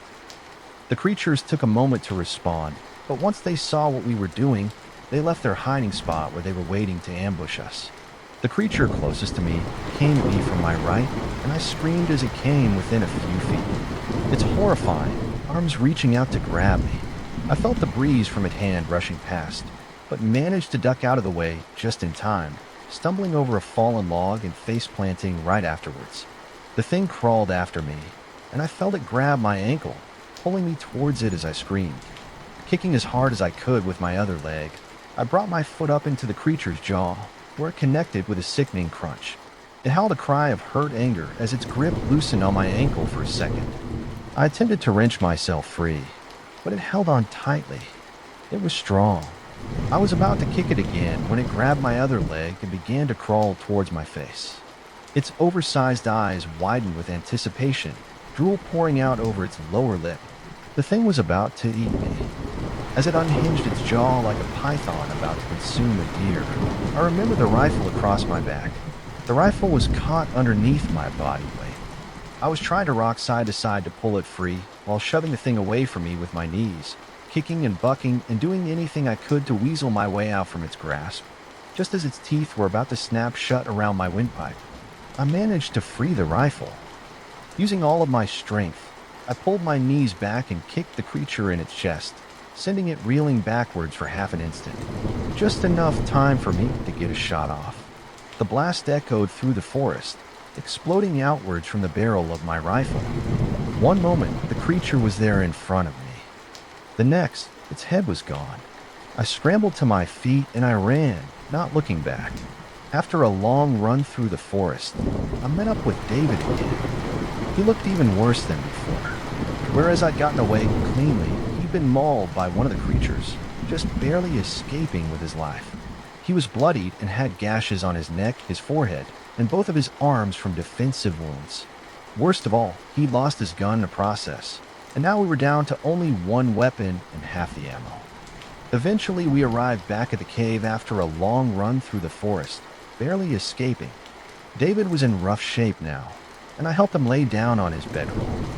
I went outside to find leaves or whatever possible to patch up his wounds. In the absence of bandages, I had a small first aid kit with me as well, which I brought everywhere, but it wasn't nearly enough for the injuries he'd sustained. I cleaned his wounds and packed the worst of them with gauze, then wrapped them with long leaves from the forest. David began pushing me away when I went to unbutton his shirt to tend to the wounds on his back. I told him to calm down, but he wouldn't stop resisting me. Eventually, I relented, and I told him to deal with the cuts himself. They wouldn't heal properly if he didn't do something about them. But he just closed his eyes and drifted off to sleep, the blood running from his wounds leaking out onto the rock floor of the cavern. For the second night in a row, I couldn't sleep. I kept thinking about David and his injuries. He'd be dead by morning if I didn't do something. There was too much blood loss. I couldn't understand why someone with his level of experience wasn't taking this seriously. Was he delirious? Suddenly, his snoring stopped. The cave was dead quiet in the darkness of the night. And then I heard a sound like rocks being moved, a shuffling of feet, bones creaking, cracking. There was a wet, sloppy sound, smacking lips and rending flesh, someone pulling meat from bone. I peered into the darkness of the cave, looking in the direction of the sound, and my eyes slowly began to adjust. David was up. He was eating something in the corner of the dark cave. It looked like. Was it moving? A rat or a squirrel, maybe? He tore another bite of flesh from the writhing thing, which had been moving in his grasp, and suddenly was still again. The only sound was of him chewing. My eyes adjusted further, my heart pounding rapidly. David's shirt was off. He'd treated his wounds, after all, in the darkness when I'd been trying to sleep. My eyes closed. He'd been busy dealing with his injuries, and I realized why he hadn't wanted me to see beneath his clothes. It all made sense suddenly. The twitching beneath his shirt when he got upset, the way his color changed when he was angry. His face had turned red, almost purple, like the sky and beneath his shirt. It was the most obvious change of all. He took another large bite of whatever it was he'd found scurrying in the cave, and with his 4 quickly moving hands, he pulled flesh from the bones and crammed more of the creature into his mouth. His eyes were golden and reflective when they caught me staring at him in the darkness, and as I got to my feet, I began to run. I stumbled out of the cave, terrified. My legs didn't seem to work properly. Everything around me was wrong. The colors, the shadows, the shapes of the trees, and the sounds of the singing birds. This world was not my own, and I needed to get out now. I felt flat on my face, landing hard after tripping over something. A vine? No, no, whatever it was. It was thin and sharp, and it hurt me badly. Whatever it was, it cut across my shins, and I felt the warmth of blood trickling from my skin. The traps. I'd forgotten all about the traps David had set all throughout this part of the forest. Come back, I heard David over my shoulder. It's not safe. You have to come back. But I didn't listen. I scrambled back to my feet, and I began to run. My only thought was to get to the archway, the place where I'd entered this world. David's voice could be heard receding into the distance behind me. I shuddered, thinking about how I'd seen him in the darkness of the cave, eating something. Not only that, but his arms. There was an extra pair of hands working at the hairy flesh of the vermin he'd been eating, the bloody fur and the tearing sounds of him ripping chunks from the creature's body. At first, I thought maybe he was lying to me from the beginning, and that he was from this place all along. Maybe he was born here, and he was trying to keep me trapped in this place. But the more I considered it, the more I realized that idea didn't sit right with me. David was not a denizen of this terrible, violet-tinted world. No, no, he was from Earth. The way he spoke, talking about Fire Tower 14, which he said he'd worked at, proved he was not from here. My mind began to work out what this meant, and came to the conclusion that being in this world changed you over time. Being here, eating the foraged food and breathing the purple-tinged air, all of it was toxic to people from our world, and it caused side effects that were likely permanent. I only hoped I hadn't been here long enough. I shuddered at the thought of an extra pair of arms splitting open the flesh of my abdomen and reaching out, grabbing anything they could get their hands on. Shit, I needed to get out of this place. Running through the woods more carefully now, I lifted my feet high off the ground to avoid trip wires and hoped that I didn't stumble into a spike-filled pit or some other death trap. I picked up my pace, hearing the sound of him coming after me. He was injured, and that would slow him down some, but he also knew this place far better than I did. He knew where the traps were located, and he knew how to avoid them, whereas I was just hoping to find my way back to the archway. Trying to remember the way we traveled through the forest, I stepped tentatively across the ground, no longer running. I was terrified of stepping on a spike or tumbling into a pit with spikes at the bottom. David had told me more than once to never go out alone, since he'd placed traps everywhere in this area. There was a noise close behind me, and I looked back to see David was following me from a distance, gaining on me. Come back, he called after me, his voice sounding different now. Distorted and wrong, breaking into a sprint, I hoped to lose him in the darkness. For a time it seemed to work. He was slower due to his injuries or his mutations, and was hobbling when I saw him again, trailing me from a distance now. I began to make my way towards where the archway had been. There were certain landmarks David had shown me to find my way back, but none of them looked quite the same at night.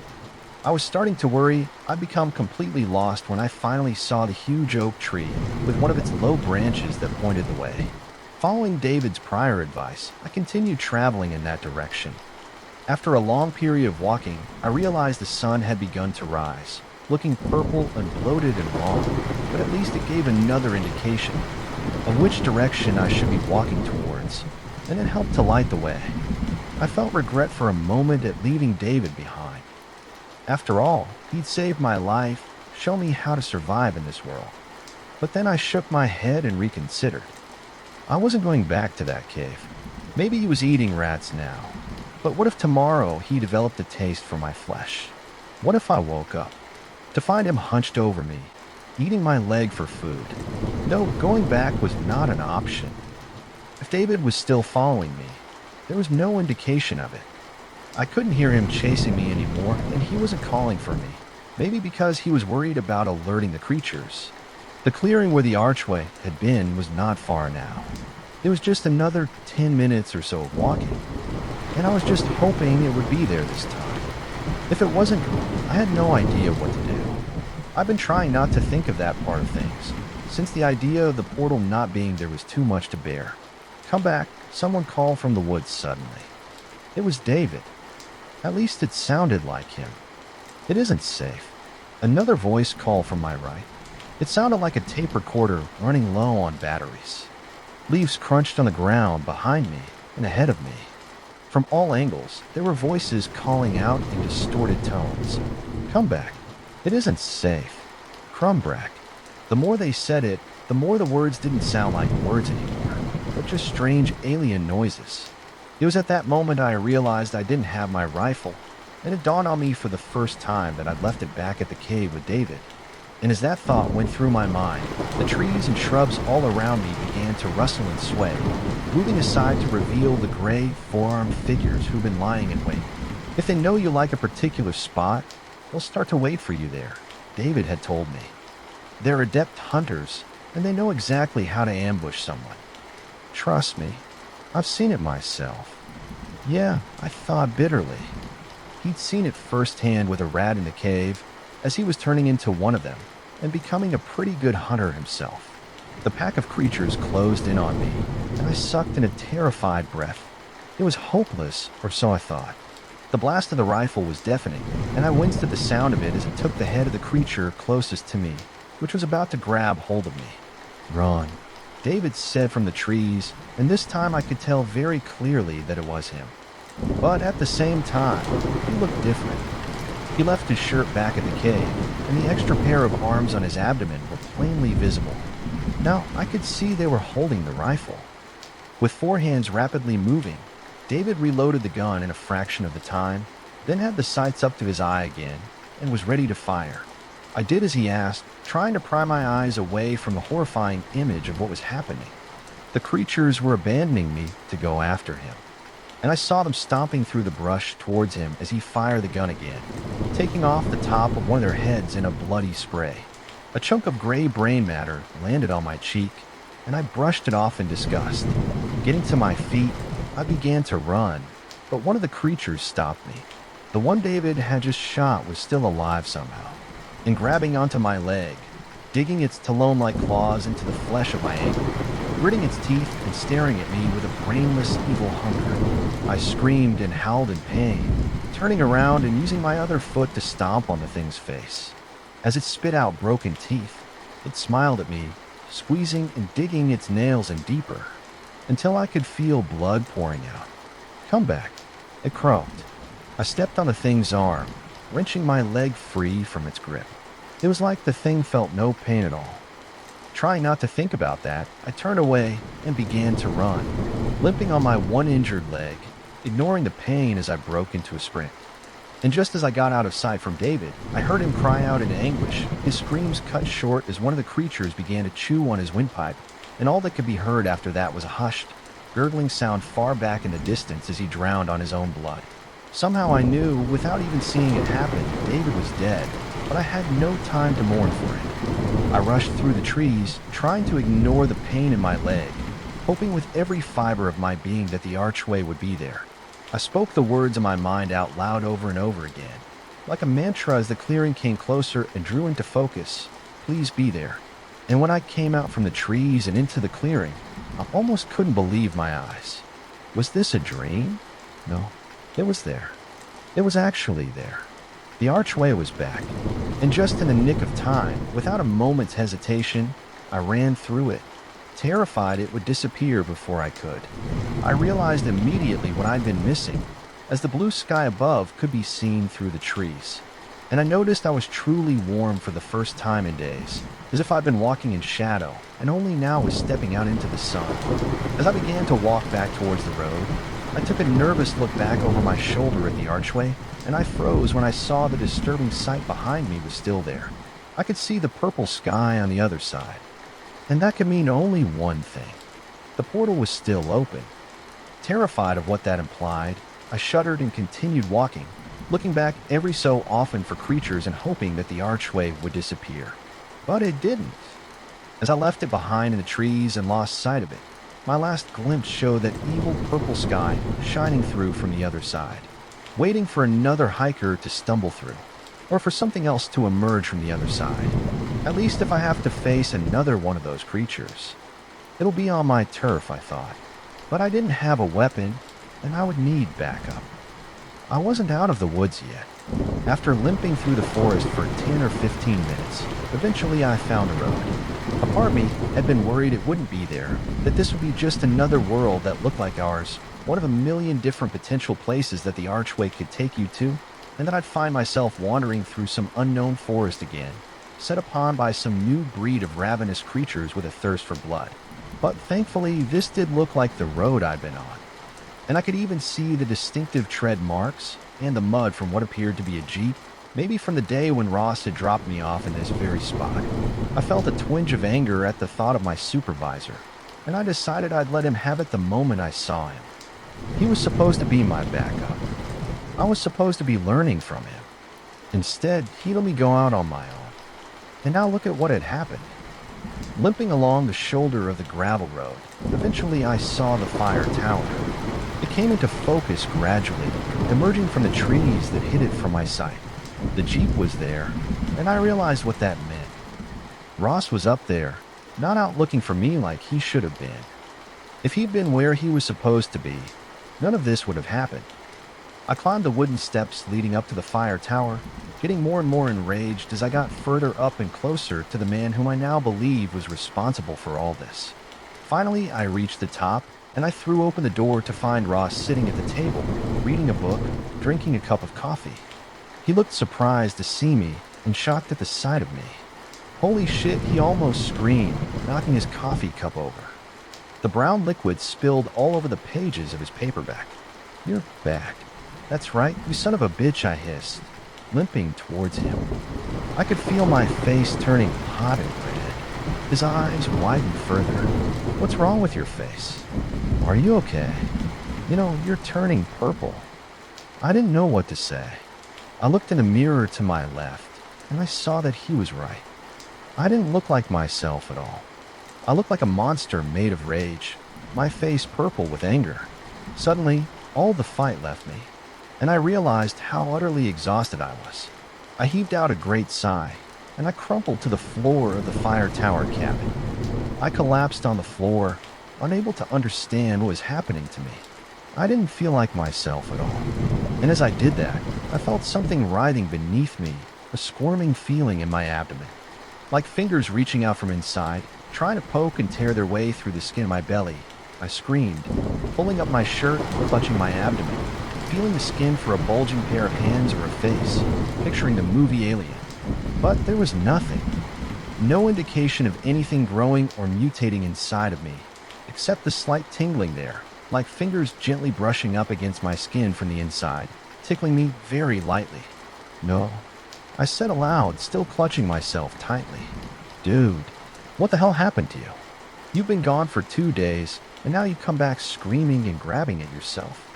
Your face just went as purple as an eggplant, like you had an anaphylactic shock for a few seconds, and now it's back to normal again.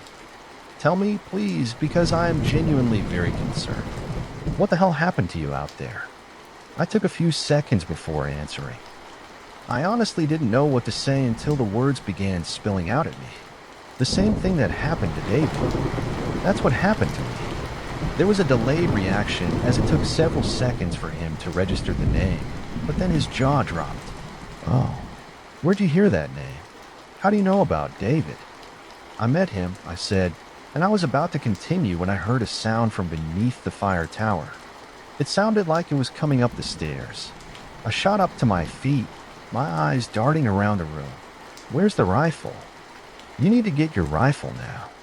Ross didn't know what to make of any of this and was about to question me, but then the look on my face seemed to convince him. He ran over to the gun rack on the wall and pulled down his rifle. Checking to make sure it was loaded, he took the safety off. "Is that David?" he asked. I shook my head. "No." "What the hell did you get us into exactly?"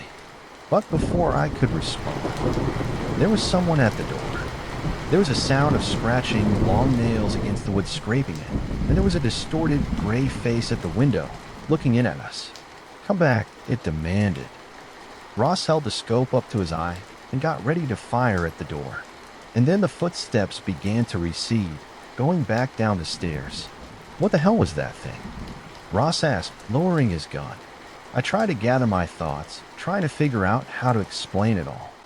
"Those things are deadly," I said, "and they're not from this world.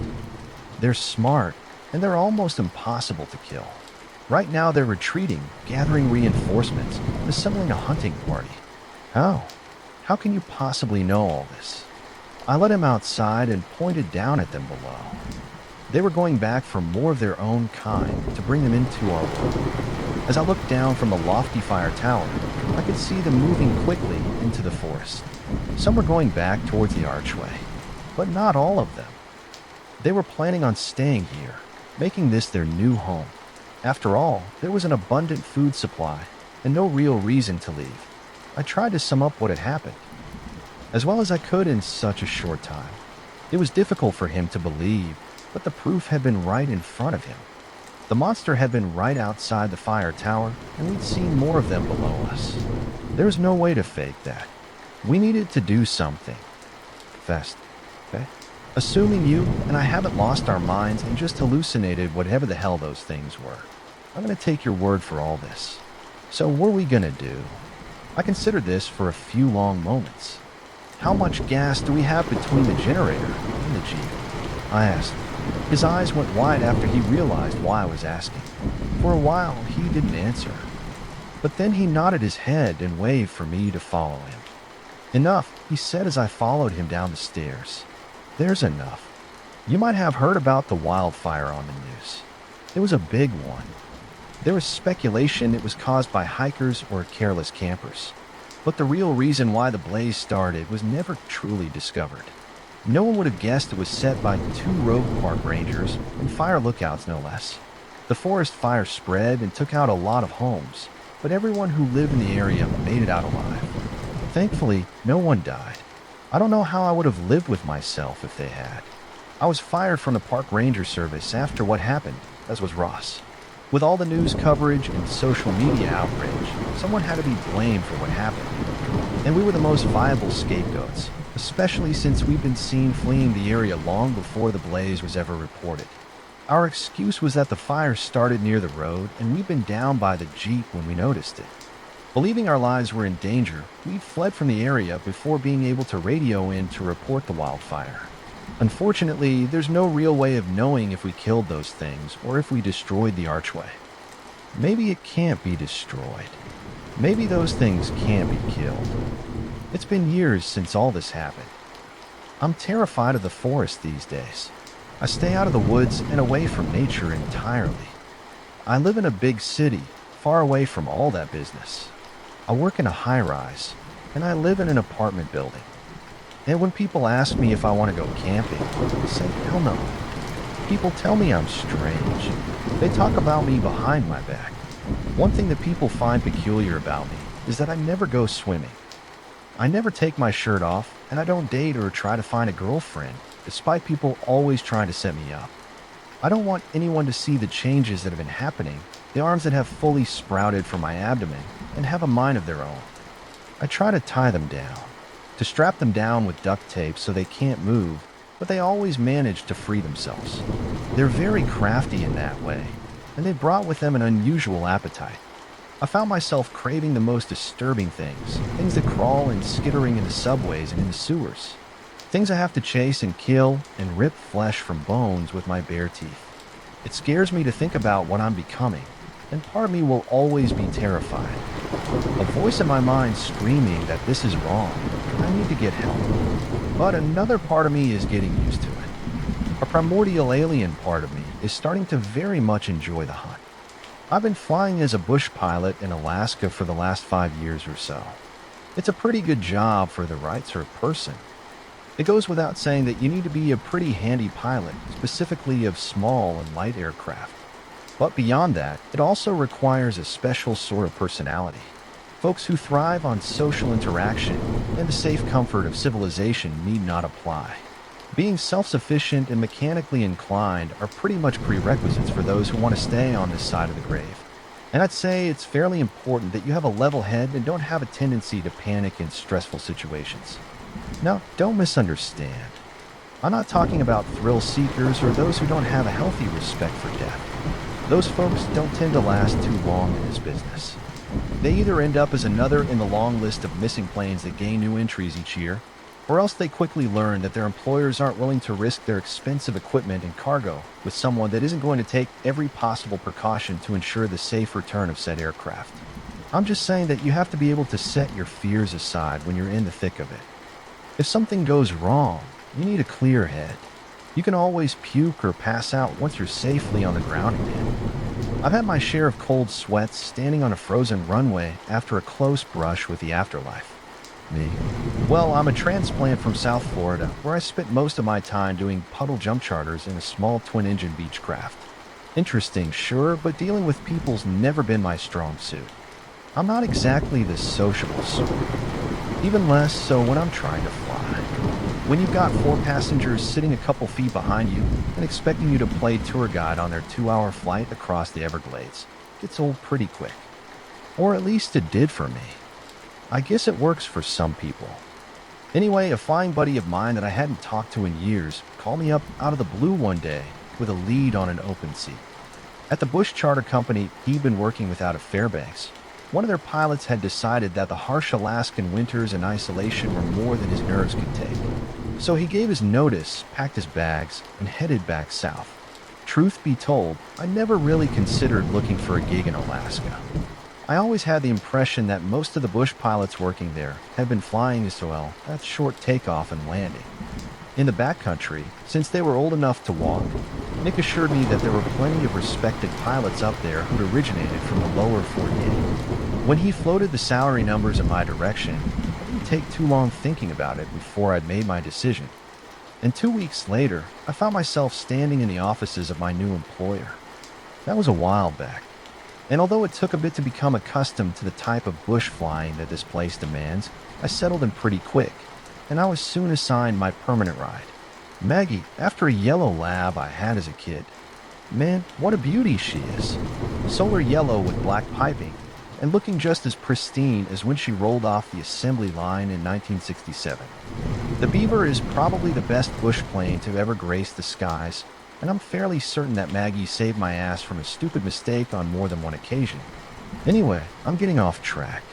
So at the time this story took place, I've been flying for Viking Bush Charters for probably a year or so. I just returned from dropping supplies to a ranger station up near Denali when I got a call over the radio from my dispatcher. I was in a hangar at the time, getting a hot cup of coffee while the mechanic was refitting Maggie with her Tundra tires, swapping out the floats I'd needed for the supply drop-off earlier. The big, almost cartoonish tires were perfect for most of the areas I tended to fly into and made for a soft, if energetic, landing. I was looking forward to getting back to my trailer and relaxing, maybe watching a movie before dozing off. But the crackle from my two-ways told me that my exciting plans for the night might not play out. Go for Hooper, I answered, taking a sip of the steaming coffee. The voice of Buck Jacobs replied through the light static. Hey, Hoop, what's your status? Mike's working on Maggie's gear. I was getting ready to head home for the evening. What's up? There was a moment's pause before Buck replied. Sorry, Hoop, but I need you to do a turnaround. We just got a call from a ranger station up near Birch Creek. They got someone up there that had a run-in with a brown bear and is pretty banged up. I cursed under my breath, but there wasn't any real venom in it. I learned a while ago that up here, everybody helps when it's needed. You never know when it's going to be you on the other side of that call. Can't they fly them out themselves? I asked, but I was already walking around my plane to where Mike Nichols was working. Negative, Hoop. It's an emergency, and we're the nearest phone call. I'd send Jackie, but she's not back from her run-up to Minto yet, he replied. Okay, Buck, no worries. I'll help Mike get Maggie refitted and prepped. I should be wheeling up in an hour or so, I said. Thanks, Hoop. I'll have the details in your hands in 15. Dispatch out. And there went my relaxing evening. True to my prediction, I was taxiing down the company's private runway an hour later, the vibration from the big radial engine creating a gentle thrumming that filled the interior. It was just before 3 p.m. when I was airborne, and being it was late February, I knew I had just over 2 hours before sunset. So long as everything went smoothly, that should have been enough time to reach the ranger station, load up a passenger, and get back to Fairbanks before dark.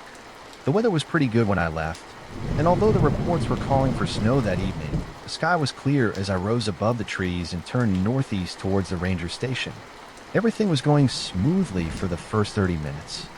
before those distant storm clouds I'd been watching on the horizon suddenly seemed to take a keen interest in me and headed my way much faster than I'd have liked. To make matters worse, I started to notice a subtle bumping sensation intermittently coming from the engine.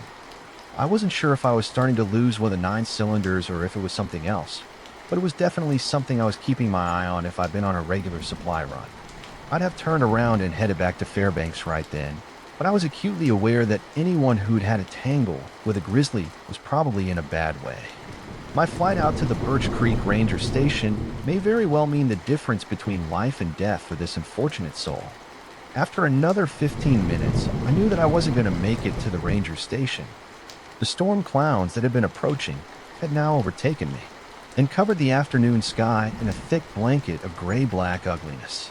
I could see the periodic flashes of lightning within them, and the air had grown turbulent. To make matters worse, that engine miss I'd been feeling had become more frequent and severe, and I was sure that I now had multiple cylinders that were beginning to fail. I grabbed the VHF and radioed back to dispatch. Viking ground. Viking 320 Foxtrot. Buck's voice crackled through a moment later. Viking 320 Foxtrot. Viking ground. Ready Yoo-hoo. Buck, I've run into some real nasty weather here. I've started picking up some engine issues. I'm afraid I'm going to have to abort and head for home. Please advise Birch Creek Ranger Station of my situation. Buck didn't argue. He knew I wouldn't abort a pickup like this for a few snow flurries. Roger that, Hoop. Looking at the weather radar now. Advise you make your heading 185 degrees and drop the 900 to avoid the worst of it. Roger that. Viking 320 Foxtrot out, I said, banking the plane to the right and starting my return to the airfield. The storm front, which had overtaken me from my left, had also descended with its approach, bringing the clouds low and thick. I pushed forward on the yoke, starting my descent to Buck's recommendation and hoping that there weren't any errant mountains in my way. 5 minutes later, I was fighting with the wind for control of Maggie, and I was now nearly in a whiteout condition, relying almost exclusively on my instruments for navigation. The turbulence was getting severe, tossing the workhouse bush plane around like a kite in a gale. More than once, the groaning of the wing struts made me wonder if the storm was pushing Maggie past her comfort zone and testing the limits of her airframe. I descended a bit more, dropping to 500 feet, aware that in these low visibility conditions, I was pushing my luck with the terrain. The air was a little cleaner down here though, and the visibility a little better, but I was still being thrown around and I knew I'd have to climb again pretty soon in order to clear the ridgeline I knew was not too far ahead of me. An unnerving metallic popping noise from above my head drew my attention momentarily, and in that moment, I made the decision that I had to find a place to set her down and wait out the storm as best I could. The trees below me were becoming visible now at this altitude, their peaks piercing the low cloud cover and heavy snowfall like ghostly claws reaching up from the depths of some abysmal grave to drag me down. The biggest issue I faced now was finding a suitable place to land safely. I knew that the winds had pushed me off course, and I wasn't as familiar with this area as most others I spent time flying over. I wasn't aware of any landing strips nearby, and was just praying to find a large enough clearing to accommodate her. Another engine miss. Worse this time.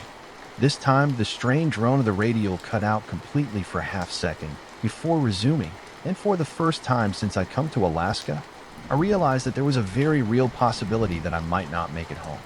If the engine died completely in what now was a strong tailwind, my airspeed would quickly drop until one of my wings stalled. When that happened, it would quickly wing over, and I'd tumble to the ground in an unrecoverable death spiral. It might be months or years before my wreckage was discovered out here in the wilderness. I considered trying to turn into the wind to keep as much airspeed as possible in that event, but it was gusting bad enough that I was afraid to attempt it, especially with a limping engine. I was getting ready to radio dispatch and let Buck know of my worsening situation when the thick clouds parted ahead of me briefly in that instant. I thought I'd won the most important lottery of my life. Directly ahead of me, 1/4 of a mile out, was the unmistakable rectangular shape of a small airstrip. It was covered in snow that I hoped wasn't too deep, but it was my salvation, a lifeline that I wouldn't dare refuse. I quickly adjusted my approach and set my flaps as I made for it. Another strong gust fought me, trying to throw me out of alignment with a narrow clearing, but I fought back with throttle and rudder as best I could as I watched the altimeter steadily wind down like an analog clock going backwards in time. I reached out for the radio handset to advise Buck of my situation and estimated location, but the next gust almost tore the yoke out of my left hand, and I snapped instantly back to a white-knuckled, two-handed grip. My altitude dropped to 200 feet. I was going too fast, I knew that. At this speed, I'd either overshoot the strip altogether and slam into the dense tree line, or I'd hit the ground so hard that I'd shear off my gear and probably break my back in the process. I couldn't slow her down any further, though, or I'd risk dropping below stall speed in the strong tailwind, and that would mean a quick trip to a frozen ground. 100 feet. Maggie's wings dipped below the tree line now. As I entered the long and narrow swath of the landing strip, the tall cedars and spruces towering around me forebodingly. The tailwind dropped, obstructed by the great barrier of trees behind me, and I took a breath to thank whatever powers that be for this unexpected bit of good fortune. 50 feet. With the flaps set to full, I bled off airspeed quickly, and my reflexes took over, transitioning from my near-ballistic flight to a more controlled approach. 10 feet. I pulled back on a yoke and momentarily throttled up as my gear kissed the top of the snow, flaring the bush plane and setting down a bit harder than I would have liked. The jarring of the impact, thankfully cushioned by the Tundra tires. I rolled out for another 20 feet or so before Maggie came to a halt in the knee-deep snow. Thankfully that I hadn't nosedived, I killed the engine and rested my forehead on the yoke, trying to get my heart right under control. I didn't think the shaking of my hands had anything to do with the temperature. The daylight was fading, but it was still light enough to allow me a good view of my surroundings through Maggie's windows. I was in the middle of what I guessed was the landing strip, since the tree lines on either side seemed to be about the same distance from me. Those trees were even more imposing down here on the ground. They rose like towering walls on either side, and the woodlands beyond held deep shadows that were only accentuated by the heavy snowfall that continued to obscure my vision. I reached for the radio and keyed the mic, hailing dispatch. I didn't have much faith that the VHF would be able to penetrate the trees and the mountain ridge that lay between me and Buck, but it was worth a shot. After a long moment of hissing static, I tried again, but with the same result. It was doubtful I'd be able to get a signal through until the storm passed, and even then, I didn't think it likely unless I could get Maggie airborne again. With only a moment's deliberation and a resigned sigh, I retrieved the emergency locator beacon from my jacket pocket and activated it. The unit would broadcast a distress signal along with my location to the monitoring service. I knew it would be a day at least before help arrived, but the sooner I sent the call, the sooner they'd be able to get to me. I took another look out through the fuselage windows. If there was a landing strip, that meant a possibility that someone was nearby. I didn't think there was a ranger station out here, but there were enough hunting cabins and homesteads that there'd be a decent chance I could find shelter. The interior of the plane was still warm, but I knew that wouldn't last very long in this weather, especially with night approaching. I unbuckled myself and climbed back through the seats into the cargo area, where I pulled on my heavy coat and shouldered my emergency pack. Grabbing my rifle from its rack behind the pilot's seat, I unlatched and swung open the cargo door.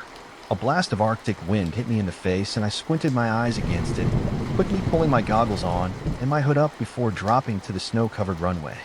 I pulled the cargo door closed and trudged around the rear of the plane, standing in the furrows left by Maggie's wheels and turning in a slow circle as I tried to discern any indication of human presence. Despite the howling wind that pulled at my coat and hood, I caught the unmistakable scent of wood smoke and I breathed a small sigh of relief. At least I knew I wasn't alone out here. As I scanned my surroundings, my eyes alighted on what looked like a small utility shed in the western edge of the clearing, and I moved with as much speed as the deep snow would allow in its direction to the left of it. I spied a waist-high railing marking a walkway that led into a shadowed tree line, and I quickened my pace. I followed the trail, now feeling what were likely wooden planks beneath my boots. Once in the trees, the brutal wind of the storm lessened, and the snow drifted down from the canopy in slow dancing swirls before settling on the ground with a muted hiss. That sounded like the forest around me was quietly exhaling. Between the dim light of the coming dusk and the snowfall, I couldn't see much beyond the trees nearest me, and I relied on a handrail to guide my travel. It was another few minutes of plodding through the snow-covered walkway before I finally saw the building. At first, I thought was a hunting cabin, solitary amidst the endless sea of trees.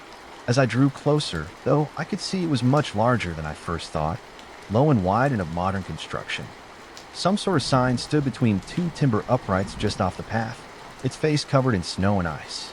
I paused to brush it clear, somewhat surprised to see the blue background and logo of the Alaskan Division of Agriculture, white lettering beneath it, indicated that this was the White River Basin Agricultural Research Center. I'd never heard of the ADOA having wilderness research centers, but I suppose it wasn't too far-fetched. Regardless, this was even better news than I'd expected. This meant that I wasn't approaching some isolated hunting camp, but instead a government post. And that meant my chances of survival and rescue had increased significantly. Just as I approached, however, the door abruptly swung open, spilling yellow light across the white snow. A man stepped out from the doorway and shouldered a shotgun, leveling it right at my head, his eyes wide and wild as they stared down the barrel at me. "Stop right there," he shouted at me, his words coming in angry puffs of steam in the frigid air. "Don't come any closer." Whoa. Hold on a minute, Chief. Just wait, I answered, my hands going up reflexively. "I'm not here to cause any trouble." He motioned with a shotgun. "Drop the rifle, nice and slow. I'm warning you. I won't hesitate to blow you in half if you make any sudden moves." Moving my left hand up to show I was no threat, I bent slowly and placed the rifle on the ground before rising again. "What's going on?" I said. "Who are you? What are you doing here?" He demanded. I could see the muzzle of the shotgun trembling, and I worried that he might end up shooting me by mistake. He was wearing what looked like a government-issued coat with an embroidered patch on the shoulder, and he had a week's growth of beard. "Easy, boss," I said, trying to keep my voice level and calm. "My name's Hooper. I'm a pilot for Viking Bush Charters out of Fairbanks. My plane was forced down in the storm, and I was lucky to find her landing strip before she ended up in the trees." I was starting to wonder if lucky was the right word anymore. He looked at me for a long minute, his eyes scanning me over, then motioned at me again with a shotgun. "Take off the goggles. Let me see your eyes." That caught me off guard, but I nodded and slowly moved my hands to remove the tinted goggles. Careful not to make any sudden moves, he leaned towards me, eyes locked hard on mine searchingly. Then, seemingly satisfied, he abruptly lowered his gun and nodded as if reassuring himself. He jerked his head back toward the doorway, and his entire demeanor suddenly changed. "Well, Hooper, come on inside and bring your rifle. It's too damn cold out here." With that, he turned and walked back inside, resting the shotgun against the interior wall next to the door. Now, even more confused than before, I reached down and picked up my rifle from the snowy ground, my gaze never leaving this man.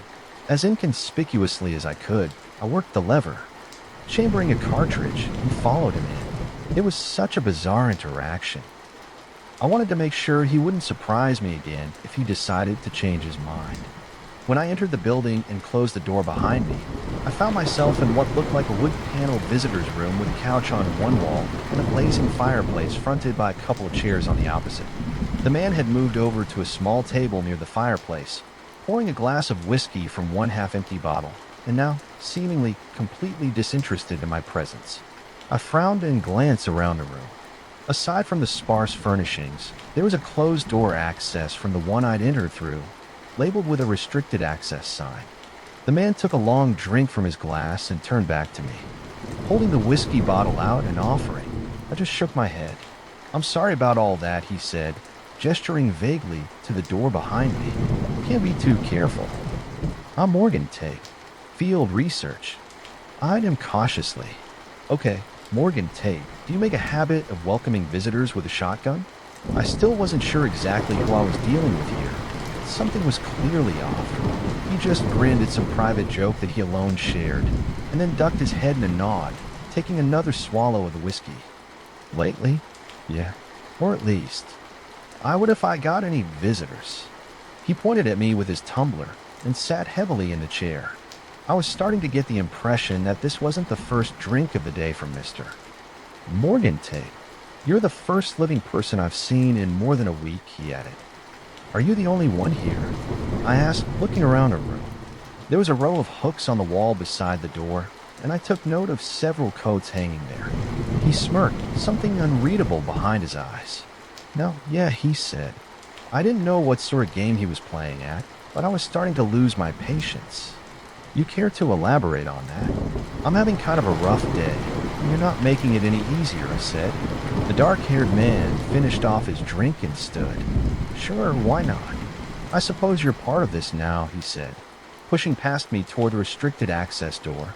I followed him as he pushed the door open and proceeded along a narrow, tiled corridor lit by harsh fluorescent lights. It felt out of place, more like I was walking through the halls of a hospital rather than an ADOA building in the middle of the bush. He looked over his shoulder and took note of my surprise. Yeah, not quite like the ranger stations, is it? He said, stopping in front of a heavy-looking door at the end of the corridor and keying a quick code into the panel above the handle. I heard a soft click, and he pushed it open, exposing a darkened room beyond. He entered, and the lights flickered on as I followed. The room we now stood in was larger than the previous one, probably 30 feet across, and smelling of antiseptic and chemicals. Several rows of stainless steel tables were neatly arranged within, occupied with various unfamiliar laboratory paraphernalia and equipment. In addition to these lab stations, there also appeared to be examination tables along the far wall, a few of which had white cloths covering unidentifiable shapes. I suppressed a shudder. It reminded me of a morgue, though the concealed objects were too small to be human bodies. What is this place? I asked, my eyes taking it all in. Just like the sign outside says Hooper. This is the White River Basin Agricultural Research Center, he replied, leaning against one of the tables. It was set up to monitor large mammal wildlife migrations with potential correlation to climate change. I replied evenly. Sounds interesting. He grinned. No, it doesn't. Not even to me, and I work here. Would you believe that a week ago there were 25 researchers living and working here? 25 Hooper. This place happened, man. A tingle ran down my spine, and I shifted the rifle in my hand, the weight of it reassuring as it hung at my side. If Tate noticed, he didn't mention it. What happened last week? I asked carefully. When he turned back to me, the smirk was gone from his face and his eyes had widened. Whatever was in his thoughts now, he didn't find it amusing anymore. That's when they came, Hooper. The shadows, man. The shadows. They came from the storm. You remember the storm, don't ya? The storm. I knew what he was talking about, of course. I don't think anyone around here will forget it anytime soon. It was a little more than a week ago when that freak blizzard came out of nowhere, unpredicted and unexplained. What had started out as a cloudless and unseasonably warm morning ended up burying us in nearly 2 feet of snow. The sky had shifted from bright and sunny to a bruised and angry granite color within the span of an hour, clouds rolling so low and heavy that it seemed like you could almost reach up and touch him.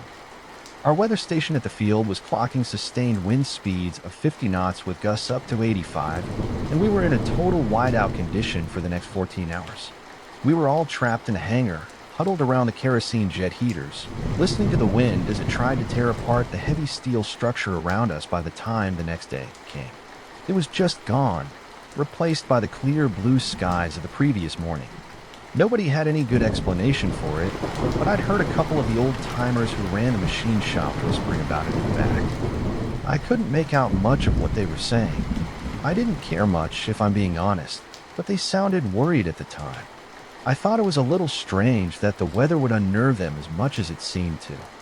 These guys were both full-blooded Inuit and as hard as nails. It was almost comical to think they'd be worried about a surprise blizzard. No, now that I think back on it, it almost seemed like they were more worried about something in the blizzard. I can't be sure since they kept switching in and out of English, but that's the impression I got anyway. The shadows? I asked, confused. His eyes had drifted off into the distance for a moment, lost in his own world. In the next moment, he snapped them back to me eagerly, just like he'd had an epiphany, and said, "Yeah, you want to see one? Do I want to see a shadow? What are you talking about, man? You're not making any sense." But he was already on the move again, walking across the room to another door. He beckoned me to follow, entered his code, and pushed it open. Wordlessly, I followed, unease whispering in my ear.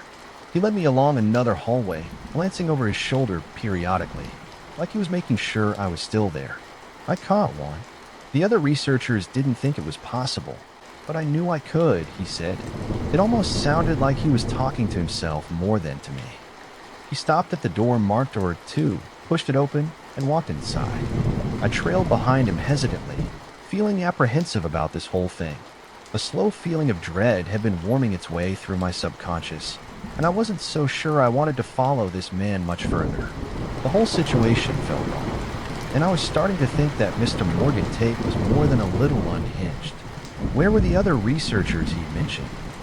I questioned whether they ever existed at all, if not for the size of the place and the coats hanging by the door in the reception area. The room I stepped into now was much smaller than the others and had the feel of some sort of control room. The wall to my left held narrow lockers and a rack of coat hooks occupied by several white lab coats. To my right was a console lined with monitors and keyboards, and above that, the entire upper portion of the wall appeared to be an observation window looking into a darkened room. On the opposite wall was one of those airlock doors that you see in isolation areas of hospitals, stainless steel, and with a small circular window on its smooth surface. The computer monitors were on and were displaying various graphs and streams of data. Tate sat on one of the chairs at the console and started typing into the keyboard. "They're incredible," he said absently, "like nothing we've ever seen before." I moved closer to the observation window, straining to make out anything in the darkened room beyond. All I saw was the blackness. "You have something in there?" I asked, suddenly feeling very uncomfortable. I wasn't sure I wanted to see whatever this nutcase wanted to show me. "Why are the lights off?" I asked. He glanced away from the console for a second and turned an unreadable grin on me. "They're not," he said. With that, he stood and leaned forward, pounding the heel of his fist against the window with a resounding shudder, making me jump in surprise. I didn't quite understand what I saw next. The darkness that had obscured my view suddenly swept aside, like someone snatching a curtain violently from across a window and out of sight. But that wasn't quite right either, though. It was more fluid in its abrupt motion, almost like smoke being pulled away by an incredibly powerful and unseen exhaust fan, a muted screeching. Sound reached my ears, sounding eerily like a poor imitation of a bird of prey. I assumed that the observation room was soundproof, or near enough, and I wondered exactly how loud that wailing must have been for it to reach my ears. I leaned closer to the window, peering upward and to the left, where the darkness had disappeared to, but I couldn't see any sign of it. And then I looked to the rest of the room, and I gasped. A dozen corpses lay strewn about the otherwise barren interior of the room. But they weren't bodies anymore. Not really. They were nothing more than skeletons now, still dressed in the clothes they'd worn when they fell. Most were intact, though a few had scattered where they struck the tiled floor. The bones were stripped of all remnants of flesh and were bleach white. "What the hell?" I said. Tate nodded excitedly. "It's incredible, isn't it?" The others left, but I was able to lure 2 of them into the holding room, and I trapped them there. I stepped back, feeling my stomach turn, and I turned my gaze upon the man. "But the bodies?" I said. He nodded again, almost eagerly. "That's how I lured him. Most of the remaining researchers fled here to hide. You see, it needs to eat to hunt. They can't survive without sustenance, no more than you or I. There were 2 in the beginning. But after the food ran out, this one turned on the other, and now there's only one." "The food," I said. "You mean those people?" I tightened the grip on my rifle, and I took a step backwards to put a little space between us when the shadows came in the darkness of the storm. A few of them were able to slip into the building before we realized what was happening. Half of the researchers were taken that night in their sleep. You see, they hide and they wait for the right moment. They avoid the light. I think it weakens some, but in the darkness... He trailed off, and I saw a smile grow across his lips, almost of admiration in the darkness. That's where they live. That's where they thrive, where they reign.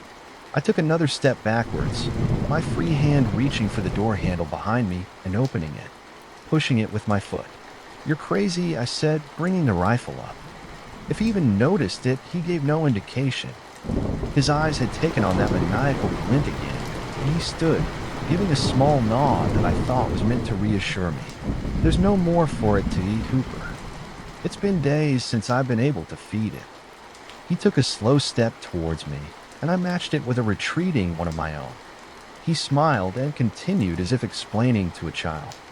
I have only myself left to offer, but that's not enough. Don't you understand? This isn't just a thing. It's not just an animal. It's far beyond our understanding, far beyond our own primitive evolution. It's perfect. His eyes flicked away from me for a moment to an illuminated red button on the console nearby, and his hand drifted over to it. Don't, I shouted, bringing the rifle up to my shoulder. Don't do it, Tate, but there's nothing to be afraid of, he replied. It's quick. His hand hovered over the button. I will shoot you, Tate. Don't make me do it, I warned. From where I stood, I could see another one of those airlock doors through the observation window, and to my horror, a swirling mass of blackness massed at the threshold. I could almost feel its anticipation. This wasn't the first time it had been fed. It knew what was coming in that instant. When my eyes flicked away from him, Tate stabbed at the button with a curse. I squeezed the trigger at the same instant, but it was too late. He'd already pressed it. I watched in horror as the twin airlock doors began to retract, and without another thought, I turned and I fled as fast as I could go. Thankfully, the codes required to open the doors weren't needed to exit them, and I flew down the hall and through the research room. As I passed it and threw open the door to the reception area, I heard that wailing screech again from behind me, haunting and otherworldly, echoing through the empty facility much louder than before. And then I heard another sound, this one the agonized screaming of Morgan Tate. I only gave it the briefest of fights. As I jerked open the outer door and I fled into the snowstorm, I could only hope that feeding time would give me enough of a window to make it back to Maggie. The air had darkened even more with the coming of dusk, and it had grown colder. Thankfully, the storm seemed to have lost much of its fury, the front having now passed by and leaving me in its relatively calm wake. I ran along the path, just enough light remaining of the day to follow the tracks I'd made on my way in. The rifle was heavy in my grip, but I didn't dare lose my only defense. When that howling screech echoed through the trees behind me, I redoubled my speed, praying it wouldn't be able to find me before I'd reach Maggie. The cold air burned my lungs, and my throat was raw by the time I reached the snow-covered landing strip. I almost cried with joy at the sight of my bright yellow Maggie. I reached the cargo hatch and swung it open, throwing myself inside and pulling it shut behind me, just as another one of those haunting wails reached my ears. Closer this time, I didn't dare look out the windows. As I threw off my pack and rifle and climbed back into the pilot's seat, I buckled on my harness and my hands danced over the controls. The startup procedure, second nature. Battery master on. Fuel selector descender. Mixture lever forward. Fuel oil shut off the lever down. A resounding high-pitched howl penetrated the cabin, and something black moved outside, rushing from window to window, door to door, searching. It was here now, trying to find a way inside. Concentrate, I thought. Throttle at 10%, fuel pressure pumped to 5 psi, engine primed. I froze. My windshield had suddenly gone completely black, shrouding me in darkness.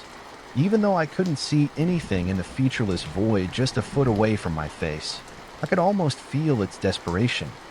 I felt its sightless gaze, and below that, an inhuman and alien hunger. I pressed the starter switch, and the 9-cylinder radial engine started turning over.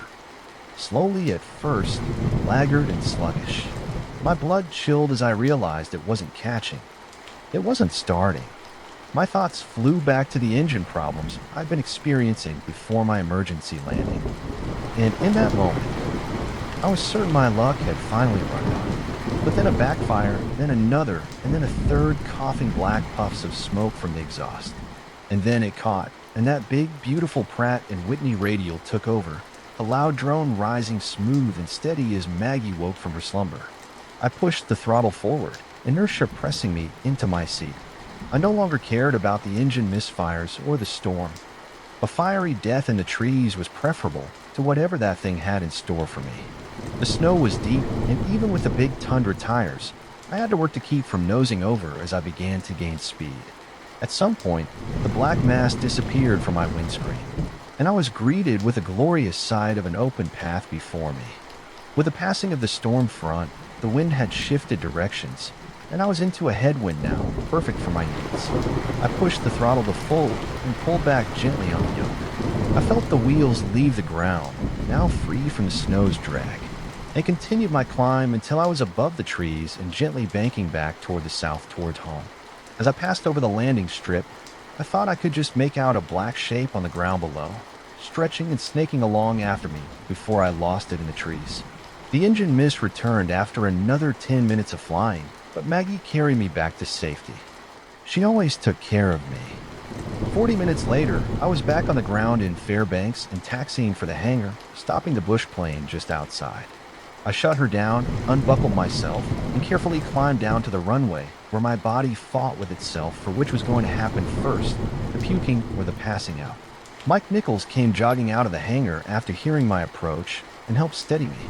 "Damn, Hoop, you gave us all a scare," he smiled amiably. "Must have been a hell of a flight. You know, you look like you saw a ghost, man."